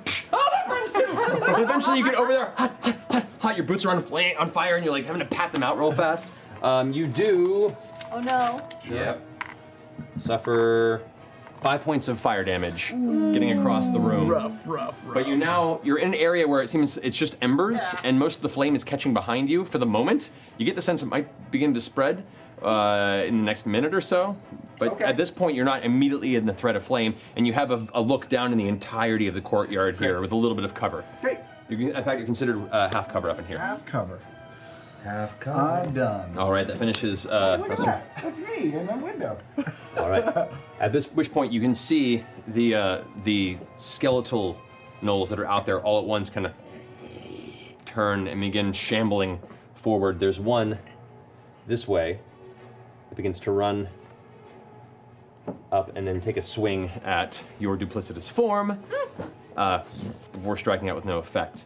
This one spins and comes up into Bo, and then there's one that emerges from. I can't actually see where. I just am going to point out I've been doing it wrong because I was thinking of my duplicate as like Trinket was, which had like movement the same as me. Yeah. And it is a bonus action to move my duplicate, which I did not realize. Oh. So I'm going to stop doing that. That's okay. We learn with the new abilities. Yeah, I just looked it up and That's I'm all sorry. good. That's all good. No fire. So your duplicate is somehow less useful than Trinket? Is that what you're saying? Oh. She doesn't give a shit about that bear. All right, so as out of the doorway here, another one of them bursts through and runs to the back, and then sees the direction where Jester is in the process of that's glancing me, over the that's side, real me. and then uses its action to just charge up into combat with you. It can't actually make an attack this turn, but it's just right up to you. It's like gaping, vacuous skull, open sockets, trying to bear down on you. That's going to end their go, except for the one that's striking at you, Bo. Yeah. There's one on the roof still, too. Well, that's not one of the skeletons. That's going to be with disadvantage. 20. 17 to hit. 17 hits. 17 hit. It bites out towards you with its kind of broken, toothy jaws, and you suffer 6 points of piercing damage as the jaws clamp down on your forearm. You're like, oh god! And it's like pushing now through, trying to find a space next to the larger knoll, and they're both just currently blocking the doorway from your escape. I'm kind of doing like the animal control thing and being like, no, back, back. Which, by the way, top of the round, Bo, your go. My go. Okay, hang on, let me put these hit points in. Bing, bing, bing. D&D Beyond. Bing, bing. Bing, bing, bing. Apply changes. Meow, meow, beans. Meow, meow. Okay. Oh, this makes my duplicate way less fun if I can't move her. Well, how often are you gonna get bonus actions all the time? Yeah, but that's my spiritual weapon. Well, check. She may move. If you move away from her like 30 feet, she might just come with you. 120 feet. Oh shit. But you can leave her out in the open, and then. Yeah, at least she's directing fire. Yeah, jig, definitely. Do a jig. Okay, I am going to. Okay, I'm gonna try and do something creative. I'm gonna take the arrow that not just fired into the guy's chest. I'm gonna grab it, kind of rip it out with my offhand, and spin around and stab him back in the blade. Awesome. All right, so go ahead and roll for your main attack. I'll need that one back. God bless it. That's not good. That's a 10. A 10. You pull it out and there's like a horrible pain to yelp as you yank it out. As you spin around and attempt to slam it to its back, its giant thignal arm slams into the door frame and blocks your ability to pass forward. You actually kind of get caught over its arm and have to withdraw. Okay, and then I'm gonna take my other offhand attack, the one that just bit down on me. I'm just gonna like rip from it and then just elbow crack it right in the nose. The one that just bit you? All right, go for it. Damn it. It's 11. 11? 11 doesn't hit. Unfortunately, a lot of whiffing on both sides when it comes around Bo, but as you attempt to strike out an elbow, it does strike its skull, and it watches this jaw kind of unhinges and then snaps back into place. Ooh. Shit, that was my bonus action, wasn't it? Yeah. Damn, we're in a tight spot. I can't use a key point, can I? I mean, you can, as a bonus, I use a key point to do 2 as your bonus if you have it, to do a flurry of blows. I was wanting to do a key point to do patient defense again, but... Oh no, you used your bonus action. Yeah, sorry. Whoops. You want to move or you can stay where you are? Yeah, can I back up into the house and close the door? The door frame is pretty banged up. You can try. You can certainly try. Sure. All right, so taking a step back. Well, they both have, or the one has spears, so you're still in its melee range. As you try and close the door, they'll both get attack opportunity on you if you do that. I'll stay. Okay, so you stay there, kind of holding their position. All right, that ends Bo's turn. The Knolls go. So, before we do anything, the one that is right next to the guy on the wall, what do you want it to do? Well, melee. So if he has a weapon or anything, hit him, and if not, just knock him the fuck off the It has a roof. spear, or you can make a shove. Up to you. Spear. All right, so the spear attack, it's going to go ahead and as it climbs up to the top, and lushes out with its arm. Go ahead and make attack roll for me. Oh, okay. I'll let you do it for me. Plus anything? It is +5. Oh, that's a 20. Sorry, +4. That's 19. 19. 19 definitely hits. All right, so go ahead and roll 1d6 damage plus 2. 6 plus 2. Those with 2 hands technically, so it would be 1d8. Sorry. Yeah, thank you. That's much better. Oh God. 9. 9. 9. 9. What have I wrought? Great. So with that, it jams the spear with both hands into its friend, and then Noel kind of yelps and grabs it and pulls it out and looks at it confused and angry, trying to figure out what exactly happened. As it does so, it's going to attempt to shove it off the wall that just hit it. Maybe I should have shoved. Sorry, that was cocked. All right, make a roll for the athletics check of the other Noel. Adding my modifier or its? Its modifier. 16 plus. 16 plus 2. That beat it. It rolled a 17. So after it gets stabbed with it, it looks back at the knoll that you took control and just like Sparta kicks it off of the edge of the roof. It then slides and tumbles down, Right in front of landing onto the ground prone right next to Molly. It does suffer Merry Christmas. 1 point of falling damage. Oh, so it's good you use the spear. Yeah, that's true. So it's like on the ground. Molly watches it stumbles and hits the dirt next to you, and it's like he watches this kind of mystical crown of weird iron horns are kind of floating above its head. Is this All right, that takes up his turn. With this guy's going to go ahead and move forward and advance. Let's see. Roll off to the side. Oh, this is unfortunate for Bo partially. This one's going to go ahead and fire at Bo. This one actually can see Not, Sure. and it's going to go ahead and take a fire, and this one's going to take a shot at Not as well, actually. So one attack against you, Bo. Longbow strike from that knoll there. That's going to be 7 plus 4. 11 misses. It actually hits the wall, embeds itself into the side of the door frame. The 2 attacking you, Not. You do have partial cover on these guys, so half cover will give you +2 bonus to AC. Oh, great. So the first one is going to be, it's going to be a 20. Hits. Alrighty. The second one is a, no, it's a natural 2. Alright, so the one that does hit you, you suffer 9 points of piercing damage. Yeah, a lot of 9s tonight. As the arrow suddenly arcs upward and hits you like right in the side of the jaw and carves through part of your neck that way before it exits the other side. And so you have this big gash wound in the side. Doesn't quite hit the jugular, thankfully, but it is pretty messy as you're starting to bleed down the side Isn't of she your neck. harder to hit because she's so little? Yeah, Oh. but that one had some decent aim. All right, that one lost that one.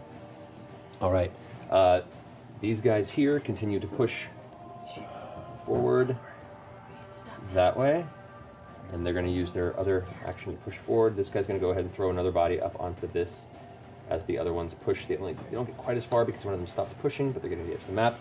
The one that's snarling there is kind of watching them vanish behind.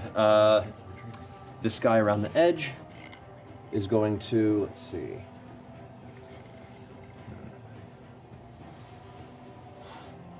Actually, seeing you yelp up in the window is going to go ahead and take a shot at you. Sure. Bo's currently being dealt with 2 of them, and you're up in the flames right now. That is going to be a 15, which I do not believe hits. No. This one does actually strike the ember wood on the outside and breaks through, but it only comes partially out and is actually embedded, missing you by like an inch as you kind of... Alrighty. That finishes the Knoll's turn, I believe. Oh, this guy's going to turn and take a swing at Bo. With the spear, 2 hands. That is 16. Miss. 60 misses. Man. Swings out, and you actually catch the spear whoosh, off to the side, and you're now in like a strength tug of war with its own weapon as it's. My stick. All right. Drop it. Drop it. Drop. And, Do you want to play or not? all right. Ending their go. That goes to Ford's turn. Crown of Madness, piece of shit. Can I go ahead and send, using my action to maintain it, can I send that stupid ass back up the roof? Well, here, let me double check something with him. Yeah, the damage may have Knocked him down. Yeah. Oh, no. Well, I don't know if that's the case. More that. That's movement, he's on his back. That's half movement just to get up. Yeah, Well, it's not just that. It already moved on its turn. It takes its turn. You just have to spend your action to maintain the spell, so Right. it won't do anything on your turn. Okay. So either you just continue to maintain the spell, and the next turn it's still under your control, or you do whatever you want to, and the next turn. Or you could drop it because he's prone and Molly will get like super advantage on hitting him. Super advantage. I'm Up to you. Yeah. I don't know what the crown is. Fuck it. I'll drop it, and I'll run. I'll come into the street down the way, 30 feet. But I look like a doll. And will. Concentration's gone. That's right. 2 out of 5. Yeah. Thank you. You're welcome. That's But I still look like a knoll. Thank God. You do, yes. And that will be my turn. Alrighty. Are you holding your action to do anything?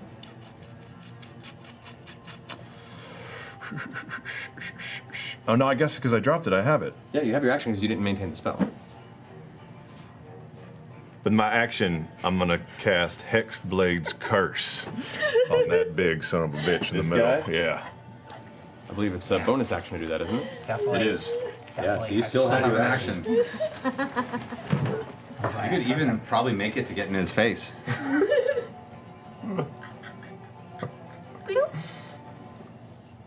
Does that do him? Alrighty. And with my action, I will Eldritch Blast from where I am. Go for it. Thank Make your you. attack roll. Skadoosh. That's a 15 plus 6, 21. That hits. Go ahead and roll damage. Amazing. 1d10 plus 4. 8 plus 4. 12 plus. It adds something. Bonus to the damage roll. Sorry, I should have looked this beforehand. 2. 14. 14 points of damage. Ooh. So as you rush up, you watch as this kind of squatter gnoll saunters out in the middle, points to the seeming leader of this cluster, and as it does, you watch as the soot and ash on the ground begins to affix itself around the inside of its armor, holding it in place, it seems, for the moment. And with the other hand, holding the suddenly appearing barnacle-studded blade, you unleash this blast of eldritch energy that slams into the center of the armor. You watch as energy kind of courses through all the crevices between the scales that are overlapping, and as it fades, you watch as this bit of steam and blood kind of out of its mouth, and it turns right to you, its head turning. And spits a cluster. We'll get to that. That's your turn? That's it. Okay, it's his turn now. Oh. Now it... and goes running. Well, that stays there. Rushes up towards you. You watch as previously it just kind of had this large pole on its back. It pulls it and brings it loose as you see a large two-handed glaive come swooping, which does not actually have to get, it can get to there and still hit you because of its reach. Nice. So as it runs forward, it brings it down. It's going to multi-attack you twice with it. Okay. First one is going to be a 21 to hit. Oh, that'll hit. And a 17 to hit. Both hit. Both hit. Ooh, all right. Oh boy. That's so okay, I got the armor. It deals damage when you hit me. That is 8 points of slashing damage on the first hit. Wham! As the large pole arm with the axe-like hooked blade at the end of it. You can see the same spines that are in its armor are kind of affixed to the edge of it. And as it slams down towards you, the armor bursts this cold energy back. How much damage does he take? So I got 10 temporary hit points at a second level, so he takes 8 points of cold damage. Slick. Second strike. Oh, he rolled a 1. That is going to be 4 points of slashing damage with the second strike. So he'll take 2 points of cold damage, and I'll take the other 2 points. Nice. Cool. Oh. And you have with so that, many fun gadgets. I know. Cool. Oh, and he does get back his insight rampage. At which point, he's going to go ahead and glance over towards the knoll that is... The grassy knoll? The grassy knoll, yes. Thank you, Sam.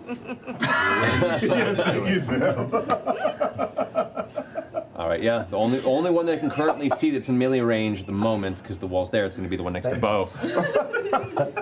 No, really. Thank you, Sam. Sincerely. Sincerely. So after it strikes you twice with the glaive,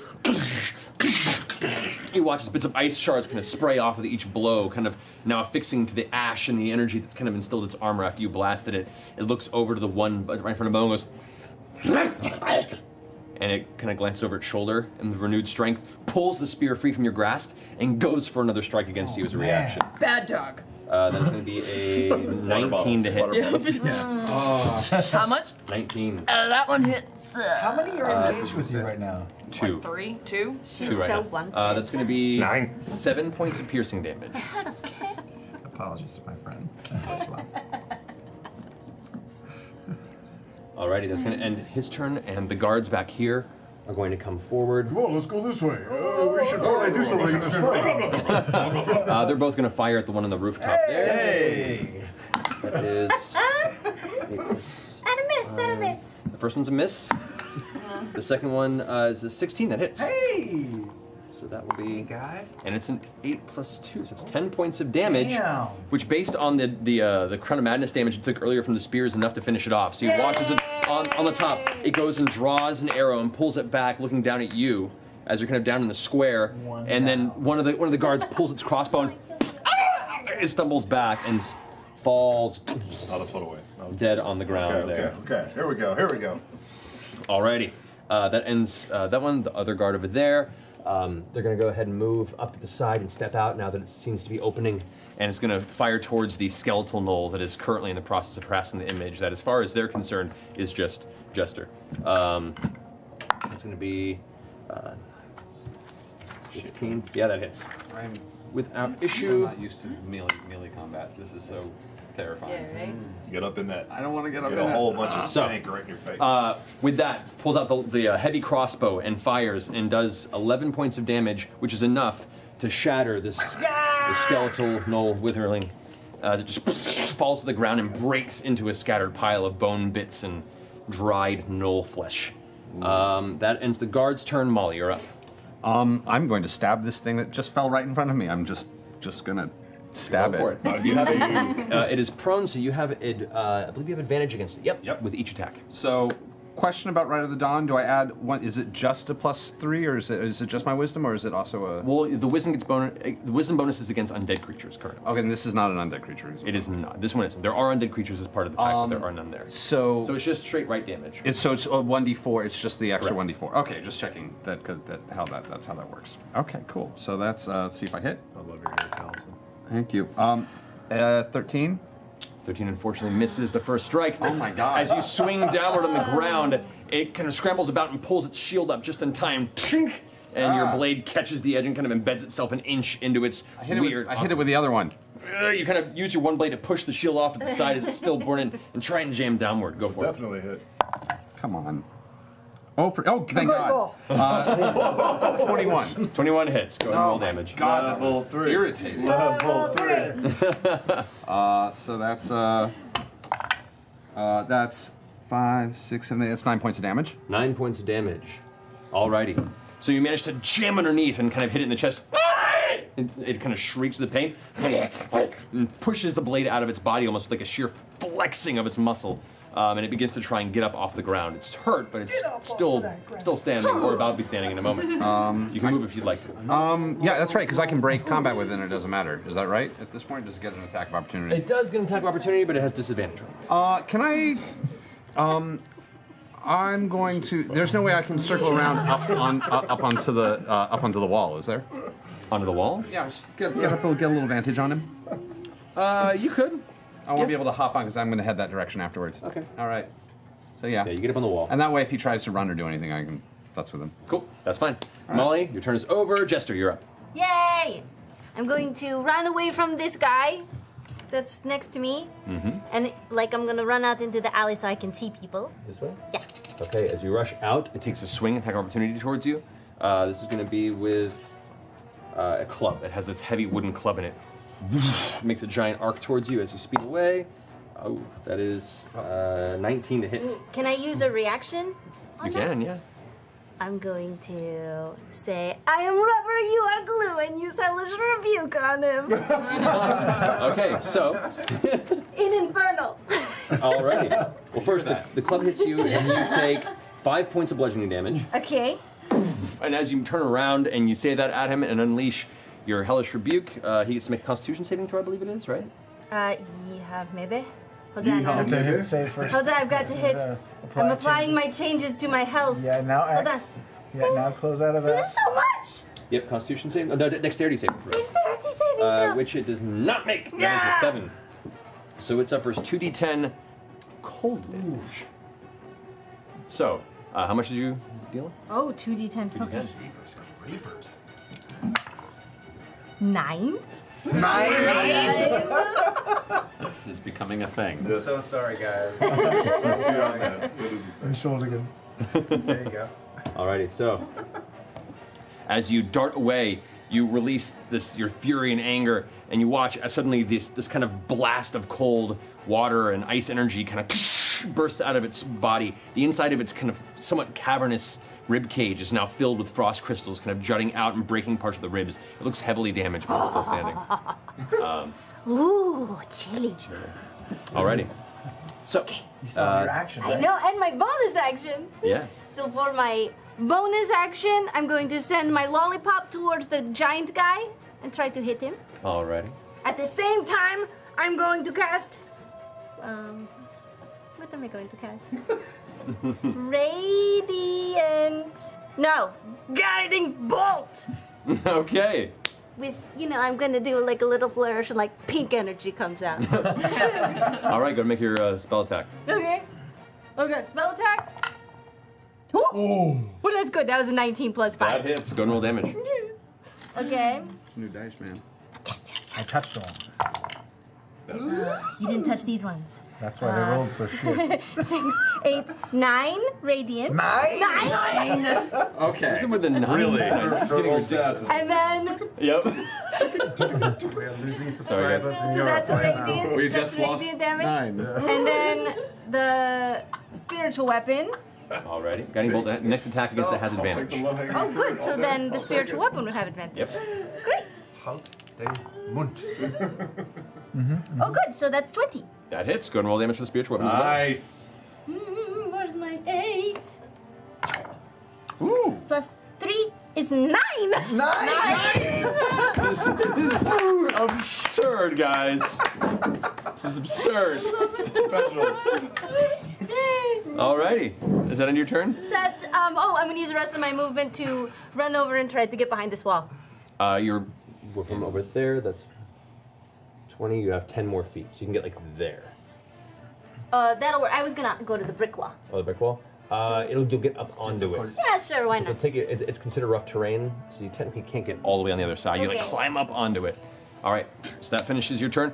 As you finish blasting with the guiding bolt, at the same time as it slams and sparkles, you watch as the lollipop clubs down onto the back of its head. All right. Ends your turn. Caleb, not you're up. Okay. I start moving back towards the same vantage point I had before, and I see Jester above me, and then I see a guy over there covered in ice, and I whip around, and the diamond comes up, and I go, and I was about to make it acid, but there's ice everywhere, so it's ice now.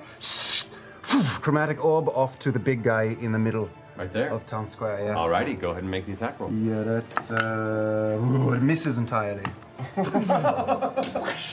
It spins and hits the ground, and you watch as ice crawls up the side of the building. I will say, it does manage to put out part of the fire that is currently burning the thing. So Nice. You did 9. good today. You made lemonade. Way to make some lemonade. alrighty. You just got the participation And then I use the rest of my Big blue movement ribbon to right there. press my back against the wall and go, 9, 9, 9, 9, 9. So as you move out, where are you right now? You're No, there. Still behind the same Right. building. Yeah. so you dart out. No, Fire. I do. Yes, back. that's what I do. Alrighty, that ends your turn. Not. Okay. Just a little perspective here. The gnolls pushing away the cart. How many are there, and what are they? Where? There are currently what looks to be 3 that are gathered immediately around that are in the process of pushing it, and they're getting momentum as it's going. No obvious like weak points on the cart or anything. Make a perception check. Okay. Let's take a bonus action to do so. Take out a wheel. Oh, it's gonna take my bonus action to do so. Yeah. Then I will not look at the Okay. cart. It'll move slower if we kill one. I'm sure it will, but I don't know if I could kill one on one shot. So instead, I will, using my goblin feet claws, just kind of dig in, and I'm gonna go upside down so I can see into where Bo is, and shoot one of the ones next to her. All right. So as you dig in and hang down, you watch as your hood and hair kind of hangs upside down. You pull the crossbow down, and you're watching the tension of the bolt is holding it in. Thankfully, otherwise it would just fall from an upside down standpoint. And you fire. So you can go ahead and make a strike. Technically, you have 2 that you're in view of here. They both have. They both have 3/4 cover because of the nearby door and the The angle. one's next to her? Yeah. Well, I gotta hit him. So which one are you shooting? The skeletal one or the? The one that I hit before. Okay, so that one. Go for it. Okay. That is 17. 17. 17 would hit if it didn't have 3/4 cover, which gives a +5 bonus to AC. Oh, burns. So unfortunately, it's just the large part of the door frame in the way, and there's Bo in the way, and there's just a lot going on in that moment. So as you go and fire, it just zips past and slams into part of the now broken door that's coming off the hinges. Cool. I'm gonna go pop back up to the top floor and use my bonus action to hide. Alrighty, go ahead and make a stealth Comedy check. martial arts film, not a. Nope. 10. 10, okay. So you get down low, but your hood and hair is not going to frizz and poking outside. All right, that ends your turn, Not. All right, this one is going to rush forward, pursuing Jester as it's been slammed, and that one's going to go ahead and attempt to continue to just wail on Bo. Yep. That's going to be a 15 against Bo. Miss. Misses. You're just like stuck out of the way as it tries to bite towards you, and like slam your elbow into its snout, knocking it out of the way. You're just holding off in this doorway. The one that runs it towards you is going to go ahead and attempt to hit you again with a club. That is going to be a 19 again. It's 2 19s in a row. That's D4, sorry. That is, oh, okay. That's 6 points of bludgeoning damage. Whack as the club hits you in the back of the head as you're just coming over the stair or the top of the wall, and you have to catch yourself from tumbling face first into the dirt on the other side. You managed to catch your footing on top of the wall, but it's now like up and it's in combat with both you and the guard from earlier. All right, that ends their turn. Top of the round. Bo, you're up. Oh, okay. Okay, I'm gonna just kind of taste a little bit of blood that's now in my mouth, get real fucking pissed off. I'm gonna do like a kind of Star Wars style flourish and just go crack down to the one who's the new guy. Oh, the skeletal one?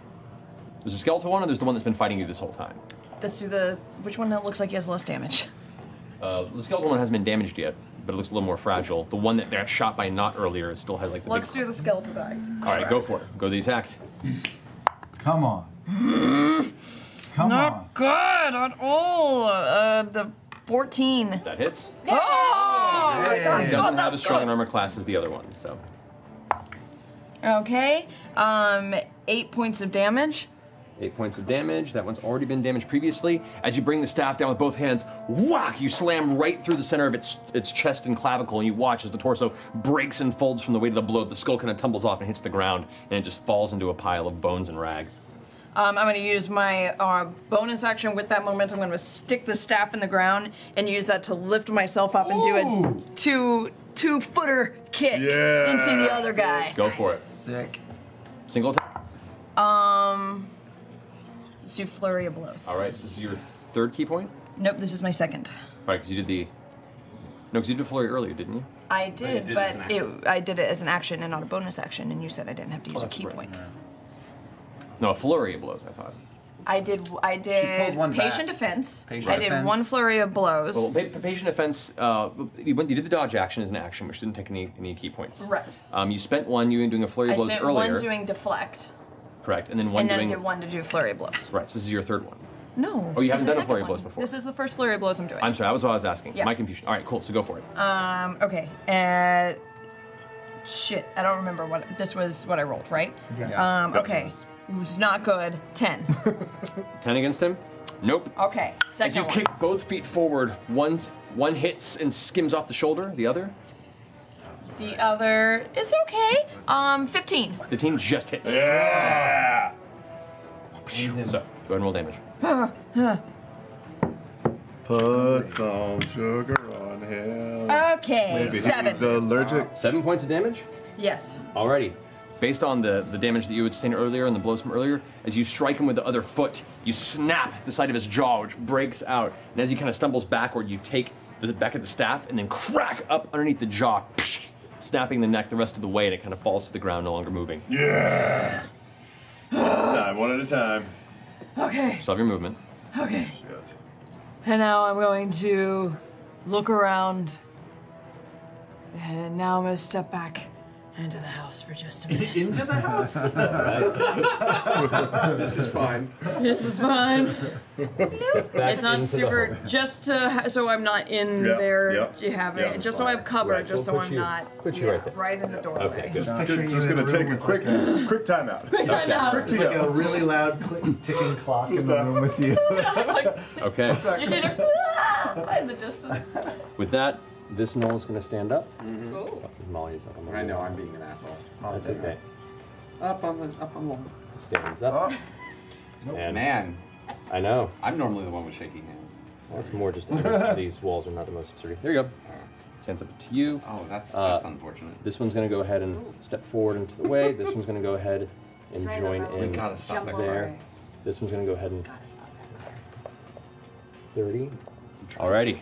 So, those three are now within visual range. Oh god, there's a lot of them left. Yep, these two are both going to go ahead and take shots at Jester. This one's going to go ahead and take a shot at Ford. So, 2 longbows aiming in your direction. I really shouldn't be up on That's 20 and a natural 1. So the second one misses. So you suffer. Okay. That is 8 points of piercing damage as the arrow sinks right into your torso, right in the stomach area, and kind of pierces through, and you catch it with your hand, but it's still a few inches into your actual midsection. And then there's the one over here that turned around and sees you now engaging with the current pack leader. But I'm a knoll. That's 15? I'm just confused. That hits. Alrighty, so that's going to be 6 points of piercing damage. Okay. As this one now slams into the side of your knee and kind of hits the meaty part. So thankfully it's not locked in the bone or any of the joint, but it kind of hits you in the side, and you feel you kind of buckle a little bit to that side from the pain. Understood. This guy over here is going to go ahead. 22. You know what? He's going to leap down. Mend his ways. And begin helping push the cart.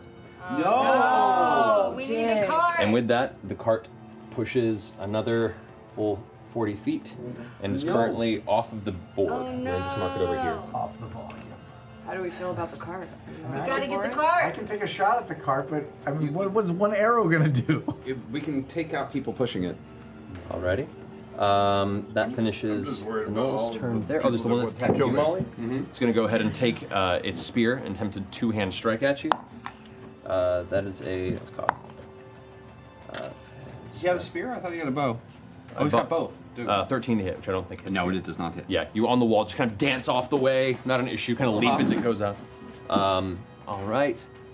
And I believe that's all the gnolls immediately in the vicinity that are in combat. That ends the gnoll's turn. Ford, you're up. Yeah, great, awesome, sweet. Can I use Eldritch Blast against the big fucking guy, because he didn't get any closer for a melee attack, right? He's still. Well, you're still within his attack range. Because he has the glaive, so you do have disadvantage on Eldritch Blast.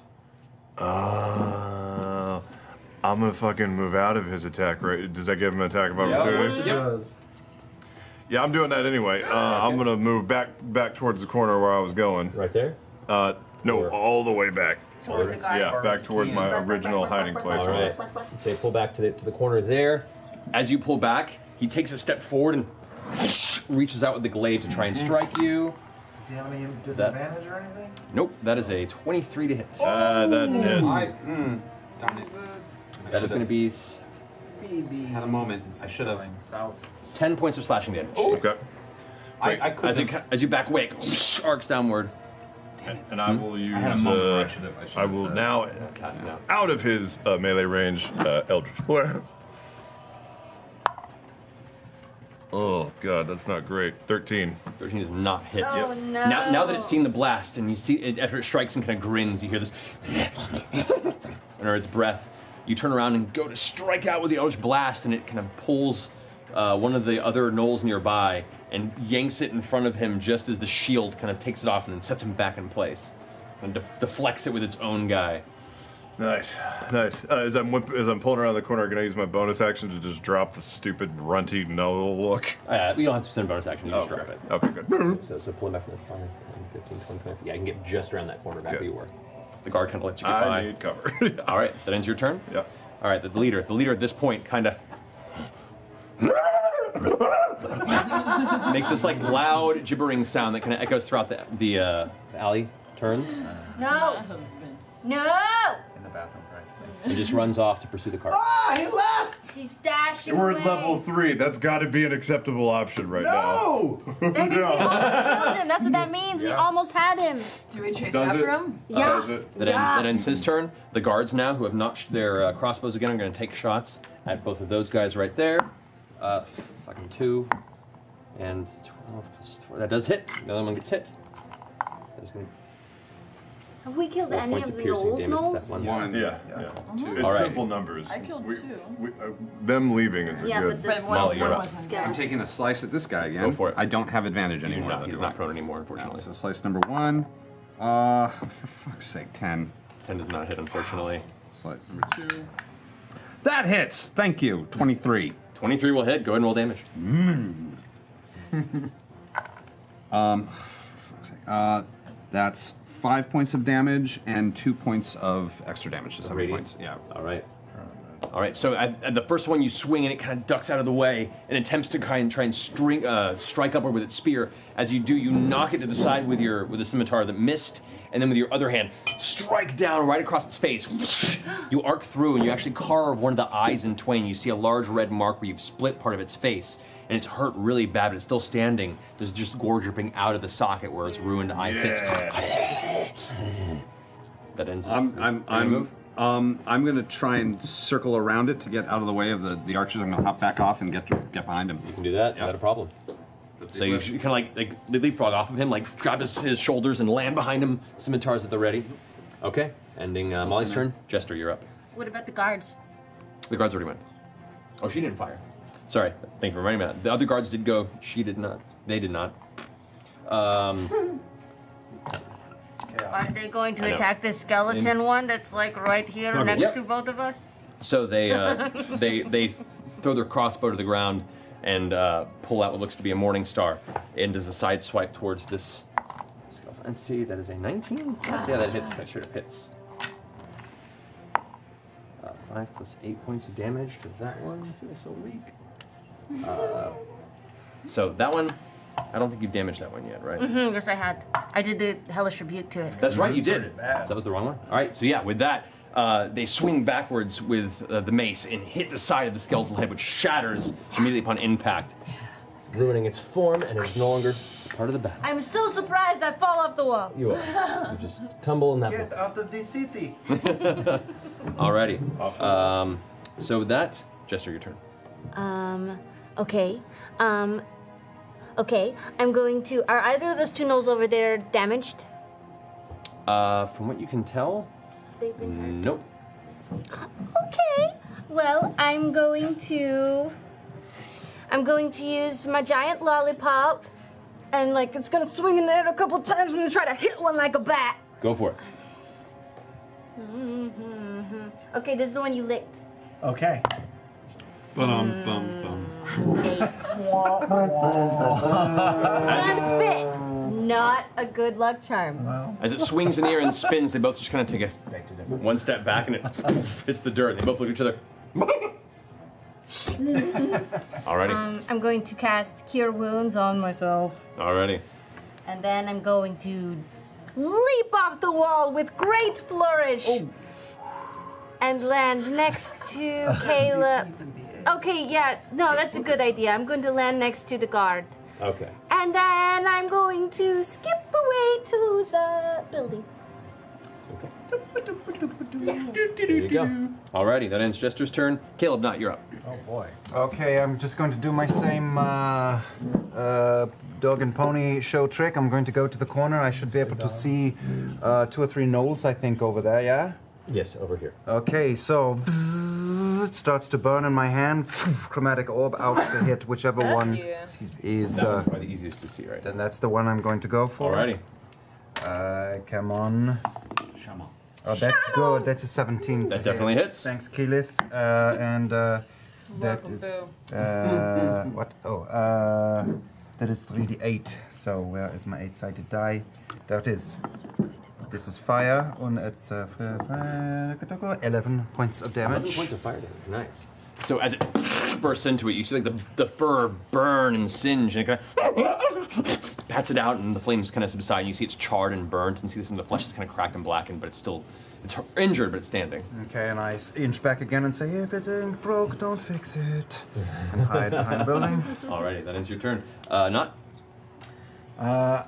There's 2 gnolls in front of me that I can see, right? You can see those down there. The one just got blasted with the familiar fiery explosion of Caleb's chromatic orb. The other was untouched. The other one I will point at, and I will remove a tiny rotten tart from my pocket and crumple it onto the floor and take a feather and move it around over the crumbs and say, hey.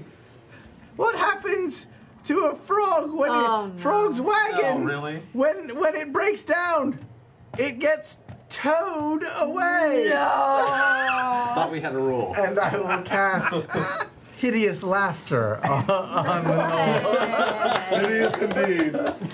No bad Halle Berry lines. I thought it was, yeah, totally. What happens to a toad? But it's We're all like, no, don't do this, please. Everything. So wisdom saving throw?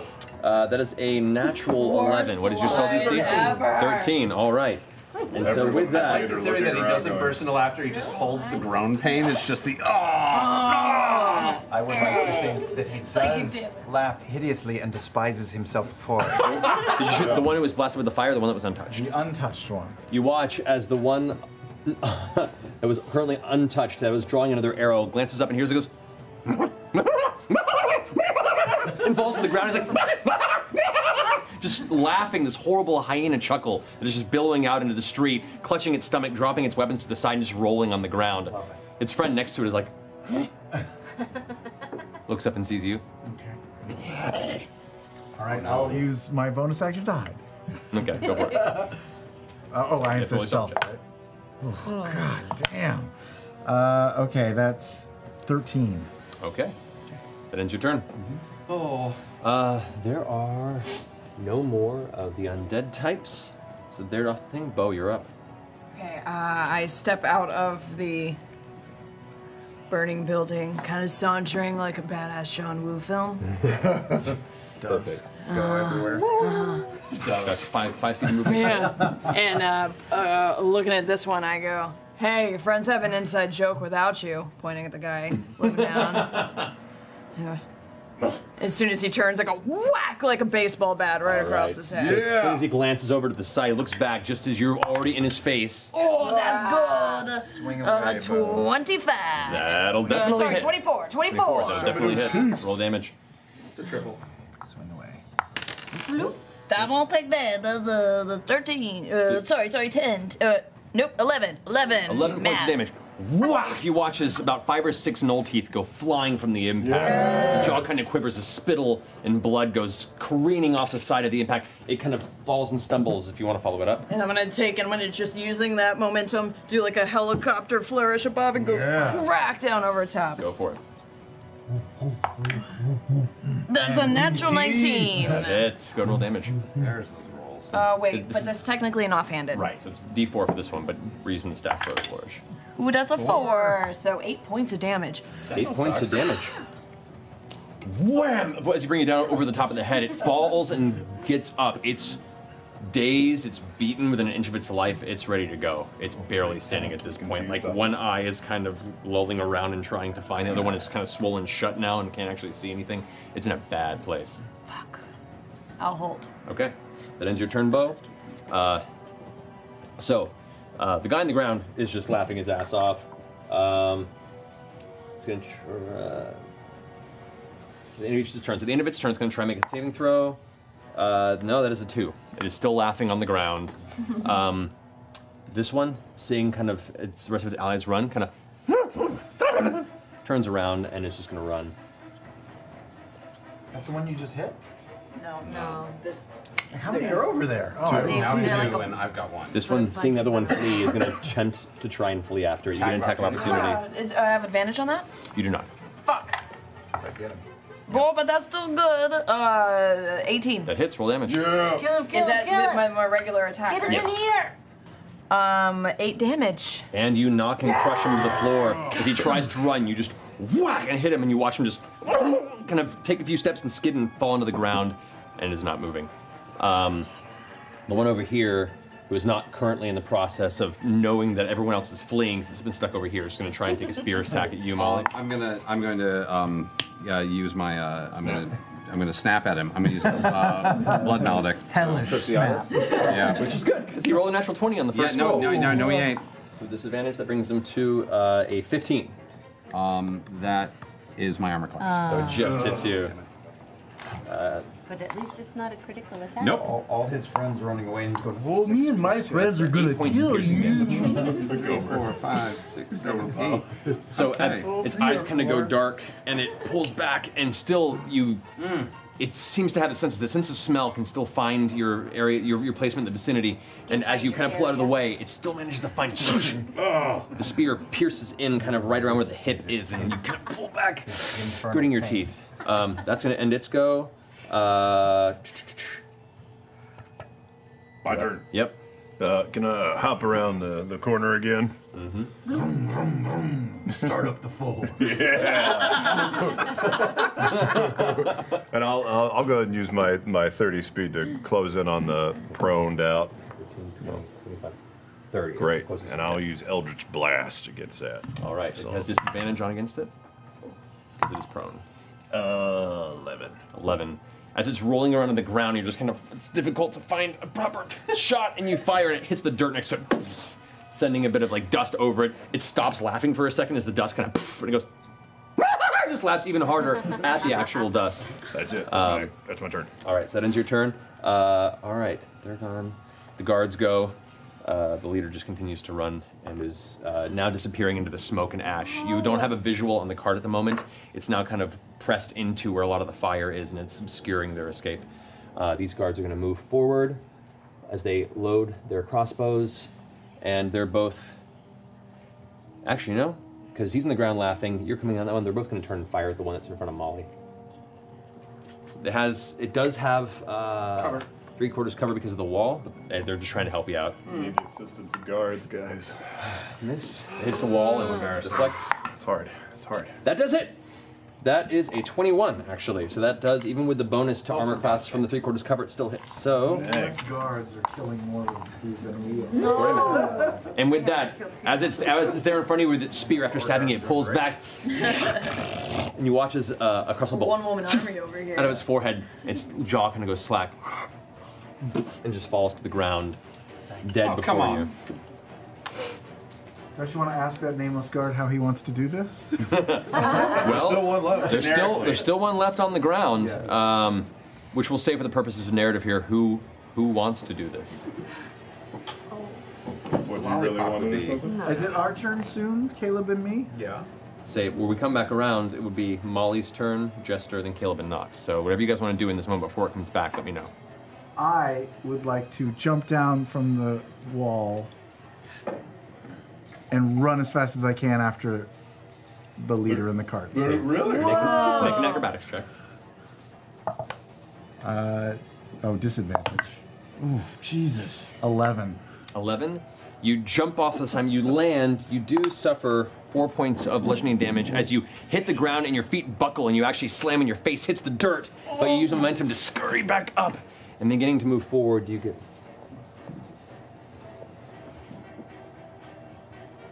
And if you're using the rest of your... Everything. I need you to make a concentration check, by the way. Oh. So make a Constitution saving throw, because you did take... This is saving throw, that's not Correct. disadvantage. No. 16. Yeah, so you maintain control of the hit you slept. Okay. So you rush into the cloud of ash after them, and you begin to see some of the shapes ahead of you of the gnolls. They're pushing the cart. You're still behind them by about 30 or so feet. And right as you rush forward, kind of darting in, you can, like the heat from the embers entering your lungs kind of burn, and you pull your mask over to kind of block and help filter a bit with the cloth and bandages. And right as you rush forward, you see the back of the heavy armored leader that's kind of he's bringing up the rear of where the cart is. And he turns and sees you. Oh God. As soon as you finish your movement, you're like, it spins and looks kind of just in your vicinity to see that you're alone. Oh God. Takes his glaive. Oh God. And closes the distance with a giant downward swing. What were you thinking? Wait, is it his move or is it his turn already? At this point, the narrative timing on this. Because I was going to run that way too. I thought we were still. Yeah. Yeah, who all gets allowed to run? Well, this is not after you. Okay. So Then we didn't get to go because Not just jumped it. Yeah. Yeah. All right, cool. All right, well let's roll it back a little bit here and see how this helps you. All right, cool. So no, it's fine. So Jester, Molly, what do you guys want to do? I was going to run to see where the cart was going. Full dash. Okay. So as you sprint off, we'll say from a. Oh. So you with the full dash, you don't quite get as close as Not does. No, I wouldn't. Because Not Is fast. is much faster. Is he triggering my spider sense at all? No. Okay. What's your spider It's not really a spider sense. I know, but like, you know. But it's a spider sense. But basically, You know what I mean. So you're about that far back, I would say. I was gonna have my duplicate go over and touch the guy laughing on the ground and cast inflict wounds. Go for it. Dope. So it's a melee spell attack, correct? You have advantage on it because he is currently incapacitated. And if he's still around when she's done, I would have done my same single Natural trait. 20. Yeah. Well, that's That'll a be. oh my god. So roll the dice. He's gonna turn into powder. 6, 13, 26. As he's laughing, your image walks up with a skip, bends down and touches him, and he's like, and just like suddenly withers into this this completely dried out husk of what the Knoll once was, the life force drawn and cast out of his body. He stops laughing, and then the body just kind of falls like a mummy to the ground. Your duplicate can cast spells? Yeah. That's why it's not. It's more fun if I can move her. That's why it's like a bear. All right. So, finishing those turns, back to the top of the round. No, I would have leaned out if I had seen Okay. it was dead and no enemies. I would use my movement, my action to move further up to the corner. Not much besides that, but join Will Ford and the duplicate are. Okay. Yep, that's it. All right. So that ends your turn. My friend took off running. What? That's all happening. Oh shit. Yes, All right this now. is simultaneous. Yeah. It's simultaneous. Bo, your turn. Hearing you say that, I'm gonna be like, I guess we're race ship, and then I'm gonna take off running after Nod. Okay. 40 feet speed. So you managed to catch up right around basically where Molly is God, there. we're off the map. You have. Yeah. Do you have a key point left? I do. If you wanted to use your. And that would just get me. Yeah, I'll save it for right now. Okay. But I can see Not, and I can see the guy, Correct. and I can see the Now cart. there's like cloud and ash, embers just kind of pushing into the atmosphere now. The nearby buildings are actually like in flames and engulfed on the side here. And that was a double move? That was a double movement to get to there, yeah. Alright. Alrighty. So, as you and Molly are kind of about 15, 20 feet from each other, and ahead you can see the shape of Nod, and you see the leader of them. And you can now see from nearby buildings, about 10 other gnolls are all gathering around the cart. And it's now, like, they're all leaving. They're all carrying giant sacks on their back. They're all dragging bodies and corpses behind them. Yeah. Yeah. That's Nope. This wasn't the only gnolls that attacked the city. Oh god. This was just our little patch. Our no patch. So, finishing Bo's turn, comes back to Ford. The rest of the gnolls continue pushing the cart. A few join them and giving it momentum, and about 6 more of them kind of begin stepping up, flanking the leader, who's now staring at the 3 of you. No, now's not the time. Yeah, I'll run forward using my 30 feet, but I will call out, "Not, get back here!" Yeah. What? All right. Don't blow my cover. Oh, Let them go! okay. What? That ends Ford's turn. The leader Oh no. Yep. kind of sees the 3 of you there, puts the glaive away with one hand, turns around as he draws his long bow and fires an arrow right at you. That is a 17 to hit. Hits. Oh no! Yep. Nope. That is 8 points of piercing damage. No! You're down! He is so down. The arrow just strikes Nod in the chest, who just Slow-mo! falls unconscious onto the ground. The ash and embers just starting to spill over his unconscious body. With that, because I believe, yeah, can make 2 attacks with its longbow. He's going to make a second strike now. This one is going to be at. I'm going to make it. You can't decide in a moment. This will be a 4. Molly. That's a natural 20. Why didn't I do all this last? I thought we were gonna That let it is go. 18 plus 3. 21 points of piercing damage. You gotta be fucking kidding me, really? Rolled a 9, it's a d10, and it's a crit. Oh, I'm down. Molly goes down. Oh shit. And with his movement, he puts the bow back away and just keeps walking with the rest I grab of Ford the gnolls. and I say, just wait. Wait. And you watch as the form, all of them kind of turn around. And they all begin to gather. You hear like this cacophony of different gibbering cries in the distance as they're all starting to call themselves back to leave the city. And they all step into the clouds of smoke and ash in the distance before eventually all the shapes disappear. I want to like train and watch them as far as I can to kind of try and pinpoint a direction that they're heading in. Okay, and gathering, make a survival check in just this moment. It's dark too. It is dark. Not great. 11. Okay, it's hard to tell all the smoke. You can't see the moon, you can't see the placement of the sky, but you make a note of where this direction they're traveling based on the street. Those both are on the ground as Bo continues doing this. You guys begin to rush up and you see both Molly and Nod on the ground. And I run up and I'll cast Cure Wounds on Molly. And then I'm going to run over and do the same thing at level 2 to Nod. So that's 6 points of healing for you. I'm sorry. Thank you. And then I'll run up and cast it on Nod. Oh no, Nod!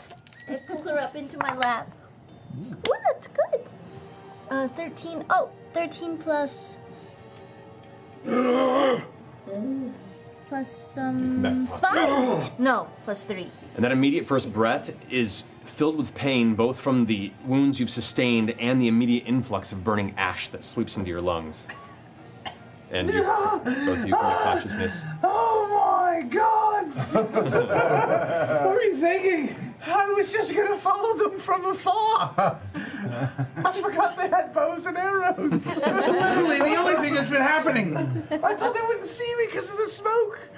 Oh, boy. We gotta put out these fires. Yeah, exactly. I'm both gonna be like, I'm not shit getting the up. town, you guys, and go back and start trying to put out the I'm gonna fires. crawl Okay. up back towards the. As you guys begin to regather your troops, more of the Crown Guard that you see have been battling and have been partially wounded by a lot of the other gnolls are beginning to gather their dead, beginning to try and put out what fires they can and acknowledge which buildings can't be saved. As you begin to take what remains of your energy to do so, we're gonna go ahead and take a break. Yep. We're gonna take a break here and we'll have a little denouement to this episode tonight. But before I leave, we have another contest tonight. Our friends at Wormwood actually have a pretty cool giveaway tonight as part of their new Kickstarter. It's a human heart. Yes, it is made of wood. They have this kind of all-inclusive package here, which is both a dice box, Careful when the you leather open base, and on the inside here, That's a new item. kind of an all kind of included package for your dice. No, I know. No, they just started like producing them. So they are We need these. it, you guys. I know, We need it. These are Walnut Adventurers Arsenal kits, is what they're called, and we're giving away 2 of them. So the keyword tonight is map, M-A-P, based off last week's episode. Thank you, Devin. So during the break, in Twitch chat only, come in there, and when you're prompted, go ahead and enter the keyword map into the chat only once, more than once, and you'll be disqualified. But 2 of you will be chosen during the break, and we'll come back to see who wins that. We'll see you guys here in a few minutes. Oh, jeez, humbling. Hey Twitch viewer, didn't see you there. We here at Geek and Sundry appreciate your viewership and your subscription. But did you know that if you have an Amazon Prime account, you can get a free subscription to a single Twitch channel of your choice? In fact, you might even have an Amazon Prime account and not even know it. It's a proven fact that 5 out of 5 Amazon Prime account users have Amazon Prime because they simply forgot to cancel their 30-day free trial. So, put that free 2-day shipping to use and subscribe to Geek and Sundry. But remember, you have to resubscribe each month to your Twitch channel of choice, which is kind of irritating, but you know, it's ultimately not our design. So give Geek and Sundry a sub, because you know, we did shoot this fake PSA.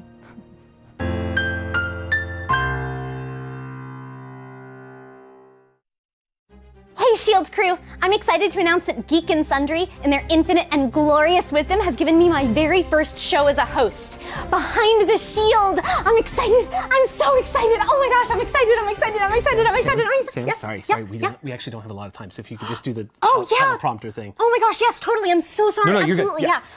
Okay, sorry. Behind the Shield is a 30-minute after show that will follow Shield of Tomorrow every Friday night exclusively on Alpha, and I'm so excited. Oh my gosh, I'm excited. Sam, Oh my gosh, it's gonna be so good. Oh my gosh, I'm excited. Sorry, everyone. So yeah, Behind the Shield is a 30-minute after show that will follow directly after Shield of Tomorrow on Alpha Friday nights. The cast and maybe even some special guests will be here to answer your questions and talk space stuff.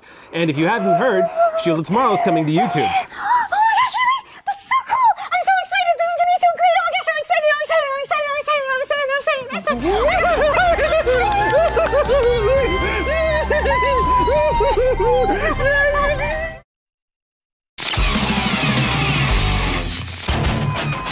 Hey guys, it's me, Whitney, and I want to talk to you today about confidence. This cyber dystopia that we all live in can be a real kick in the confidence pants. But today, I'm going to show you how to stand up to that little voice inside your head that says you're nothing once and for all. I'm not nothing, I'm Whitney, and Whitney is cool. Step 1, look the part. Straighten up, broaden those shoulders, put a smile on that face, and make your eyes do that thing where they crinkle up at the corners. Step 2, make eye contact. Stare the hundreds of new friends you're about to make dead in the eye as if to say, you're dang right I'm confident. You're nothing. Step 3, recognize your strengths. You're cooler than you know. For instance, I have great hair. I know the backstories of every Mortal Kombat character, and even though most of the Earth's population has been wiped out, I survived, because I'm a survivor. That's what cost. And finally, step 4. Think about what's holding you back. Ask yourself, does it really matter? You know what you did. So what? Everybody does stuff. I'm just trying my best, like everybody else. The skeleton. The man in the helmet. None of that matters. My hair is shiny as heck. I know who Sub-Zero's dad is. The skeleton. The man in the helmet. None of that matters. I'm hungry. And that's how you do confidence. Thanks for watching, and next week we're gonna learn how to fish with nothing but a fishing pole and a large body of water full of fish. Okay, bye. I bet you're feeling real swole up with confidence, bro. Me too, I'm freaking amped. But if you ain't juiced enough, you gotta check out the whole episode of Thrashtopia over on Alpha. Show promoter Soup Farley is gonna teach me all about the dopest festival in the wasteland. And my pal Bunkerbot goes head to head with a cyber hacker dweeb. Yeah! Get on over to ProjectAlpha.com. Do it! Hey there, champ. If you've been watching Geek and Sundry's Twitch channel, you might have heard of this thing called Alpha. You may even be asking yourself, what's Alpha? And you know what? You're not alone. Trust us. With the promo code ALPHA60, first-time users can experience 2 whole months free of the premium content the Geek and Sundry team has created with deep love and passion at the expense of a lot of blood, sweat, sanity, and the occasional personal relationship. So head to ProjectAlpha.com and enter the Alpha60 promo code and proudly proclaim that you are not a robot. Oh, and thanks for your support. Watch Alpha!